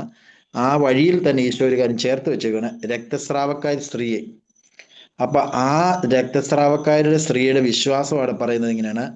അവൾ വിശ്വസിക്കുന്നത് അവന്റെ വസ്ത്രത്തേലൊന്ന് തൊട്ടാൽ ഞാൻ സൗഖ്യം പ്രാപിക്കുന്നതാണ്. ജായറോസ് വിശ്വസിക്കുന്നത് നീ എൻ്റെ വീട്ടിൽ വരണം, എൻ്റെ കുഞ്ഞിൻ്റെ കയ്യെ പിടിക്കണം, എന്നിട്ട് നീ ഇങ്ങനെ പറയണം എന്നാണ് ജായറോസ് പറയുന്നത്. എന്നാൽ അതേ പോകുന്ന വഴിയിൽ രക്തസ്രാവക്കാരി സ്ത്രീ വിശ്വസിക്കുന്നത് ഇങ്ങനെയാണ്, നീ അവന്റെ വസ്ത്രത്തിന്റെ വിളുമ്പിലൊന്ന് തൊട്ടാൽ മതി, ഞാൻ സൗഖ്യം പ്രാപിക്കും. അപ്പോൾ വിശ്വാസത്തിന്റെ തലം. ഇതുപോലെ ഒരു വ്യക്തി ഇങ്ങനെ ഇരിക്കണ, ദിവികാനത്തിന്റെ ചാപ്പലിൽ പോയിരുന്നാൽ ഈശോ എന്നെ അനുഗ്രഹിക്കുക, അതാ എനിക്ക് കൂടുതൽ ഫീൽ എന്ന് നീ വിശ്വസിക്കുന്ന, അതായിരിക്കും നിനക്ക് അനുഗ്രഹം. എന്നാൽ സാഹചര്യങ്ങളൊന്നും ഇല്ലാതെ വരുമ്പോൾ പുറത്തേക്ക് പോകാൻ പറ്റത്തില്ല, അടുത്തൊരു ദിവ്യഗാന ചാപ്പലില്ല, അതിനുവേണ്ടി ദൈവം ഒരു ദിവ്യഗാനത്തിന്റെ കാര്യം മൊബൈൽ ഫോണിലൂടെ തരുമ്പോൾ എനിക്ക് പോകാൻ ഈശോയെ ഞാൻ നിന്റെ അടുത്ത് ഇരിക്കുന്നു എന്നാൽ സ്നേഹത്തോടെ നമ്മൾ ഇരിക്കുമ്പോൾ ഇതിൻ്റെ മുന്നിലിരുന്ന് പ്രാർത്ഥിച്ചാൽ ദൈവത്തെ എൻ്റെ സ്നേഹത്തിൻ്റെ അഗ്നി കൊണ്ട് ഞാൻ ചൂടുപിടിക്കുമെന്ന് ഒരു വ്യക്തി വിശ്വസിച്ചാൽ, അല്ലെങ്കിൽ ലോകമെമ്പാടുള്ള അനേക സക്രാരികൾ ഈശോ ഒറ്റപ്പെട്ടിരിക്കുന്നു, ആ ഈശോയ്ക്ക് അല്പസമയം കൂട്ടായിട്ട് ഞാൻ ഇരിക്കാം, അല്ലെ നശിച്ചു പോകുന്ന എന്നെപ്പോലുള്ള അനേകം മക്കൾക്ക് ഈശോയുടെ വേദനയ്ക്ക് വേണ്ടി ഈശോയുടെ കൂടെ ഇരുന്ന് പ്രാർത്ഥിച്ചാൽ അനേകം ആത്മാക്കൾ രക്ഷപ്പെടുമെന്ന് ഞാൻ വിശ്വസിച്ചാൽ ആ വിശ്വാസം അങ്ങനെ തന്നെയാകും. മൊബൈൽ ഫോണിലൂടെ കയറിയിരുന്നാലും ദിവ്യകാരണത്തിന് മുമ്പിലാണ് നമ്മൾ ഇരിക്കുന്നത്. ഞങ്ങൾ ഇതുകൂടി എന്താ ചെറുപ്പകാലങ്ങളിൽ ഡിസംബർ മാസം വരുമ്പോൾ മഞ്ഞ് മാസം വരും. ആ മഞ്ഞ് മാസത്തിൽ ഞങ്ങൾ തലേ ദിവസം പറമ്പിൽ നിന്ന് കരികില വാരിക്കൊണ്ട് വരും. കരികില വാരിട്ട് വീടിന്റെ തൊട്ടപ്പുറത്തായിട്ട് ഇങ്ങനെ കൂട്ടിയിടും. എന്നിട്ട് കിടന്നുറങ്ങിയിട്ട് വെളുപ്പിനെയൊക്കെ ഭയങ്കര കിടുകിടാന്ന് തണുപ്പാ.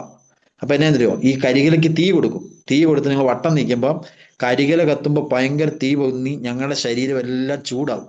അപ്പൊ ഞങ്ങൾക്ക് ആ തണുപ്പ് അങ്ങ് മാറും. ഇതുപോലെ ദിവ്യകാരുണ്യത്തിന് മുമ്പിൽ നമ്മൾ ഇരിക്കുമ്പോൾ സ്നേഹത്തിന്റെ പൂർണ്ണനായ, അല്ലെങ്കിൽ ഈശോയുടെ ശക്തി കൊണ്ട് നമ്മൾ നിറഞ്ഞ് ഈശോയുടെ സ്നേഹം കൊണ്ട് നമ്മൾ നിറയാൻ തുടങ്ങും. ദൈവസ്നേഹത്തിന്റെ അഗ്നി കിട്ടണമെങ്കിൽ ദൈവത്തോട് ചേർന്നിരിക്കണം. അതുകൊണ്ടാണ് ഇങ്ങനെ പറയുന്നത്, സ്നേഹം സ്നേഹിക്കുന്നവരുടെ കൂടെയായിരിക്കുവാൻ എന്നെ നിർബന്ധിക്കുന്നു. സ്നേഹിക്കുന്ന വ്യക്തിയെക്കുറിച്ച് എപ്പോഴും ഓർക്കുന്നു. അതാ സ്നേഹത്തിന്റെ അടയാളങ്ങൾ. ഒന്ന് കൂടെയായിരിക്കുന്നു, ഓർക്കുന്നു. ഇനി രണ്ടാമതെന്നാ, ഈ സ്നേഹം നമുക്ക് വേണ്ടി കാത്തിരിക്കുക. നിന്റെ വിരൽത്തുമ്പിലുണ്ട് ഞാൻ, നിനക്ക് സംസാരിക്കുകയും കാണുവാൻ നിന്റെ വിരൽത്തുമ്പിൽ ഞാനുണ്ട്. ഇപ്പോൾ ഈശോ ഇങ്ങനെ ഒരു കാര്യം നമുക്ക് നിർവഹിച്ചു. നമ്മുടെ മുറിയിലിരുന്ന എല്ലാവരും ഇറങ്ങുമ്പോൾ ആ ഫോണൊന്ന് ഓണാക്കിയാൽ ഈശോയെ നമുക്ക് തൊട്ടടുത്ത് കാണാം. വണ്ടിയെ കയറി പോകണ്ട, അല്ലെങ്കിൽ നടന്നു പോകണ്ട, രാത്രിയിലെങ്കിലും പോകണ്ട. എൻ്റെ സമയമെല്ലാം കഴിഞ്ഞിട്ട് ഒരു അല്പസമയം നമുക്ക് ഈശോയോട് കൂടി ഇരുന്ന് പ്രാർത്ഥിക്കാം. അതിനുവേണ്ടി ഈശോ തുറന്നുകൊണ്ട്, അതാണ് പാപം വർദ്ധിച്ചെടുത്ത് കൃപ വർദ്ധിച്ചു. നേരത്തെ ഒരു വ്യക്തിക്ക് ദിവ്യാന ചാപ്പലിൽ പോകണമെങ്കിൽ അതിലെല്ലാം ഇറങ്ങിപ്പോണം. അപ്പൊ നമ്മൾ ഈ കിട്ടിയ അവസരങ്ങളെ ഉപയോഗിക്കുക. ഇതിന്റെ മുന്നിലിരുന്നാലും ദൈവം എന്നെ വിശ്വസിച്ചാൽ അത് പ്രവർത്തിക്കും.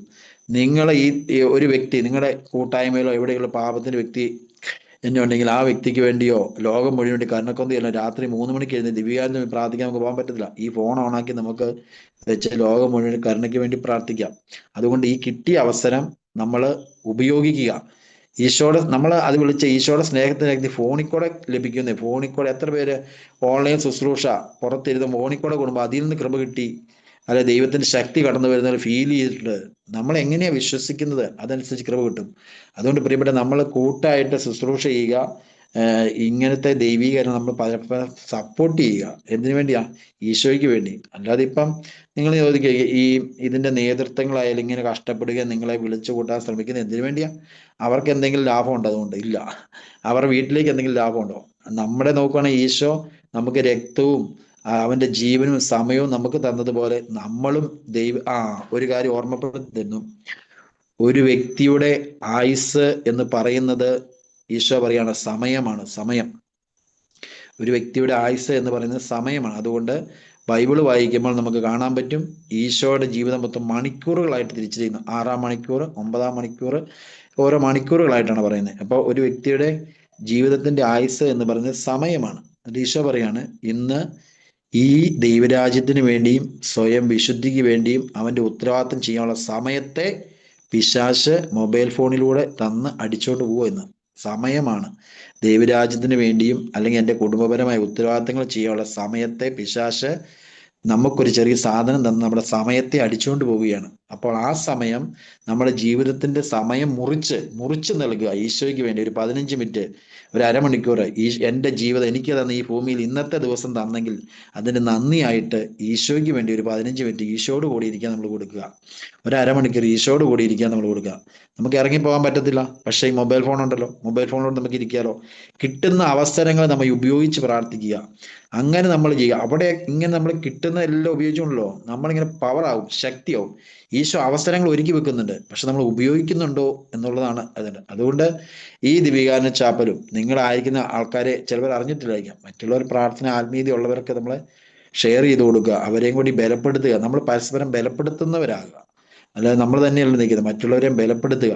എന്തിനാ? നമ്മളെല്ലാം ദൈവരാജ്യത്തിൽ കൂട്ടു ശുശ്രൂഷയാ, അല്ലാതെ ആർക്കും കൂടുതലൊന്നുമില്ല. ദൈവം തന്ന താലന്തുകൾ നമ്മൾ ഉപയോഗിക്കുന്നു, അത് നമ്മൾ പരസ്പരം ഷെയർ ചെയ്യുന്നു, ബലപ്പെടുത്തുന്നു. ഈശോയുടെ മുമ്പിൽ ആരും വലിയവരുമല്ല ചെറിയവരുമല്ല, എല്ലാവരും ഈശോയുടെ മുമ്പിൽ ഒരുപോലെയാണ്. അതുകൊണ്ട് നിങ്ങൾ ഈ ദിവ്യകാരുണ്യ ചാപ്പലിന് മുന്നിൽ ഇരിക്കാൻ പറ്റുന്നതെല്ലാം, അപ്പം നിങ്ങൾ എപ്പോഴും ശ്രദ്ധിക്കേണ്ടതാണ്, ഇങ്ങനെ ഇരിക്കാൻ ആഗ്രഹിക്കുമ്പോൾ ഈ ആൾക്കാരുടെ ഇത് പോകുന്ന എൻ്റെ അനുഭവത്തിൽ നിന്ന് ഞാൻ പറയുകയാണേ, നമ്മൾ ഒരുപാട് പ്രാർത്ഥിക്കും. പ്രാർത്ഥിച്ച ശേഷം അമിതമായ ഈ മാധ്യമത്തിന്റെ ഉപയോഗം വരുമ്പോൾ ലോകം നമ്മുടെ ഉള്ളിൽ കയറും. അമിതമായി മാധ്യമം ഉപയോഗിക്കും. നമ്മുടെ ഈ കണ്ണുണ്ടല്ലോ, ഈ കണ്ണ് എൻ്റെ ശരീരമാകുന്ന ദേവാലയത്തിന്റെ ആനവാതിലാണ്. മനസ്സിലായോ? പള്ളിക്ക് ഒരു ആനവാതിലുണ്ട്, വലിയൊരു വാതിലുണ്ട്, ആനവാതിൽ എന്ന് പറയും. അപ്പൊ ശരീരം ദേവാലയമാണ്, പള്ളി ദേവാലയമാണ്. ശരീരത്തിന്റെ ദേവാലയത്തിന്റെ ആനവാതിൽ എന്ന് പറയുന്നത് ഈ കണ്ണാണ്. ഈ കണ്ണിലൂടെ എല്ലാം കയറി ഇറങ്ങി ചെന്ന് ഈശോ പറയാണ്, ഒരു വ്യക്തി മൊബൈൽ ഫോൺ ഉപയോഗിച്ച് ഫോട്ടോ എടുക്കുമ്പോൾ ആ ഫോട്ടോ മൊബൈൽ ഫോണിന്റെ ക്യാമറ ഉപയോഗിച്ച് ഫോട്ടോ എടുക്കുമ്പോൾ ക്യാമറ ഉപയോഗിച്ച് എടുക്കുന്നത്, പക്ഷെ ഫോട്ടോ വന്ന് പതിയുന്നത് മെമ്മറി കാർഡിലോ ഗ്യാലറിയിലോ ആണ്, അല്ലേ? ഫോട്ടോ പതിയും ഗ്യാലറിയിലോ മെമ്മറി കാർഡിലാണ് എന്ന് പറയുന്നത്. ഈ കാണുന്നത് കണ്ണുകൾ കൊണ്ട് ഇത് മൊത്തം മാധ്യമത്തിലൂടെ ഇങ്ങനെ കാണുകയാണ്. നമ്മുടെ ഹൃദയത്തിൽ വന്ന് നിറയുമ്പം അറിയാതെ പ്രാർത്ഥനാ ചെയ്തതിന് നമ്മൾ ഇത് പോകും, അറിയുമല്ല. എൻ്റെ അനുഭവത്തിൽ നിന്ന് ഞാൻ ഇതെല്ലാം പറയുന്നത്. അപ്പം നമ്മൾ ചില കാര്യങ്ങൾ നിയന്ത്രിച്ച് നമുക്ക് ആത്മീയത വളരാൻ പറ്റുള്ളൂ. അതല്ല ഈശോ പറയുന്നത്, എന്നെ അനുഗമിക്കുവാൻ ആരെങ്കിലും ആഗ്രഹിക്കുന്നെങ്കിൽ സ്വയം പരിത്യജിക്കുക. എന്തുകൊണ്ടാണ് ചില വ്യക്തി കൃപയെ ചിലവർ വളരുന്നില്ല? അവർ വില കൊടുക്കുന്നു, പല കാര്യങ്ങളും ഉപേക്ഷിക്കുന്നു, ഉപവസിക്കുന്നു, ത്യാഗം ചെയ്യുന്നു. എന്നിട്ട് ചിലവർ പറയുന്നത്, ചില ആൾക്കാർ പറയാൻ കേട്ടിട്ടുണ്ട്, അവർ പറയുന്നത് ഇങ്ങനെ, എല്ലാവർക്കും എല്ലാ വിളിയൊന്നും ഇല്ല. എല്ലാവർക്കും എല്ലാ വിളിയും ഇല്ലാഞ്ഞിട്ടല്ല, നമുക്ക് കിട്ടുന്ന വിളിയോട് നമ്മൾ വിശ്വസ്തത കാണിക്കാത്തതുകൊണ്ടാണ് നമ്മൾ വളരാത്തത്. നമ്മളെ കേൾപ്പിച്ച കാര്യം നമ്മൾ വിശ്വസ്തത വീണു പോകും. പക്ഷെ നമ്മൾ അവിടെ നിന്ന് എഴുന്നേറ്റ് വീണ്ടും ഈശോ നമ്മളെ വളർത്തും. വചനം പഠിക്കാനും എല്ലാം ചെയ്യാൻ നമ്മൾ ഈശോയ്ക്ക് വേണ്ടി ശ്രമിക്കുക. നമ്മൾ വീണു പോകും. 3 ദിവസം പ്രാർത്ഥിച്ചില്ല, പ്രാർത്ഥിക്കാൻ തോന്നുന്നില്ല, ഓക്കെ, അടുത്ത ദിവസം വരുമ്പോൾ വീണ്ടും ഈശോയിലേക്ക് വരികയെന്നേ. ഈശോ നമ്മളെ ഇഷ്ടം. ഈശോയ്ക്ക് നമ്മുടെ അവസ്ഥകളെല്ലാം അറിയാം. പക്ഷെ പിശാച് വന്നിട്ട് നമ്മൾ പറയും, എടാ നീ അങ്ങനെയല്ലേ ഇങ്ങനെ. അതായത് ഇത്രേ ഉള്ളൂ, നമ്മൾ ആയിരിക്കുന്ന അവസ്ഥ ഈശോയോട് പറഞ്ഞത്, ഈശോയെ ഞാൻ വീണുപോയി, എനിക്ക് പ്രാർത്ഥിക്കാൻ തോന്നുന്നില്ല, എനിക്ക് നിന്നോട് ദേഷ്യമാണ് തോന്നുന്നേ. നമ്മുടെ വികാരം എന്താണോ അത് ഈശോയോട് പറയുക, അതാ പ്രാർത്ഥന. നമ്മുടെ അവസ്ഥ എന്താണോ അത് ഈശോയോട് ഇങ്ങനെ, ഈശോയുടെ മുമ്പില്ലല്ലോ, ഇപ്പൊ ഫോണിൽ കൂടെ കയറി ചാപ്പലിൽ കയറി നമുക്ക് പറയാം. ഇല്ലെങ്കിൽ ഇങ്ങനെ പറയും, ഈശോയെ നീ കാണുന്നു, എനിക്ക് പ്രാർത്ഥിക്കാൻ തോന്നുന്നില്ല, എനിക്ക് ആ കൊച്ചിനെ കാണുമ്പോൾ എനിക്ക് ദേഷ്യം തോന്നുന്നു, എൻ്റെ വീട്ടിലെ ആൾക്കാരെ എനിക്ക് ഉൾക്കൊള്ളാൻ പറ്റുന്നില്ല, നീ എന്നെ സഹായിക്കേ. അങ്ങനെ നമ്മൾ പച്ചയായിട്ട് പറയുക. എനിക്ക് പള്ളിയിലോട്ട് പോകാൻ പോലും തോന്നുന്നില്ല, ഇവരൊക്കെ ഇങ്ങനെ പറയുന്നത് പള്ളിയിൽ പോലും പോകാൻ തോന്നുന്നു. നമ്മുടെ എന്ത് വികാരമായാലും ഈശോയോട് നമുക്കൊരു ഫ്രണ്ടിനെ പോലെ, ഒരു ഈശോ എന്ന് പറഞ്ഞ ഈശോയുമായിട്ടുള്ള ഒരു ബന്ധത്തിലേക്ക് നമ്മൾ വരിക. അതാണ്, അതിന് നമ്മളെ ഈ ചാപ്പൽ സഹായിക്കും. ചാപ്പലിൽ കയറിക്കുക. അപ്പൊ നിങ്ങൾ പരസ്പരം അങ്ങോട്ടും ഇങ്ങോട്ടും ഇതുകൂടി ചെയ്ത് ചാപ്പലിൽ കയറാനും പ്രാർത്ഥിക്കാനൊക്കെ നിങ്ങൾ ശ്രമിക്കുക. ആമേൻ.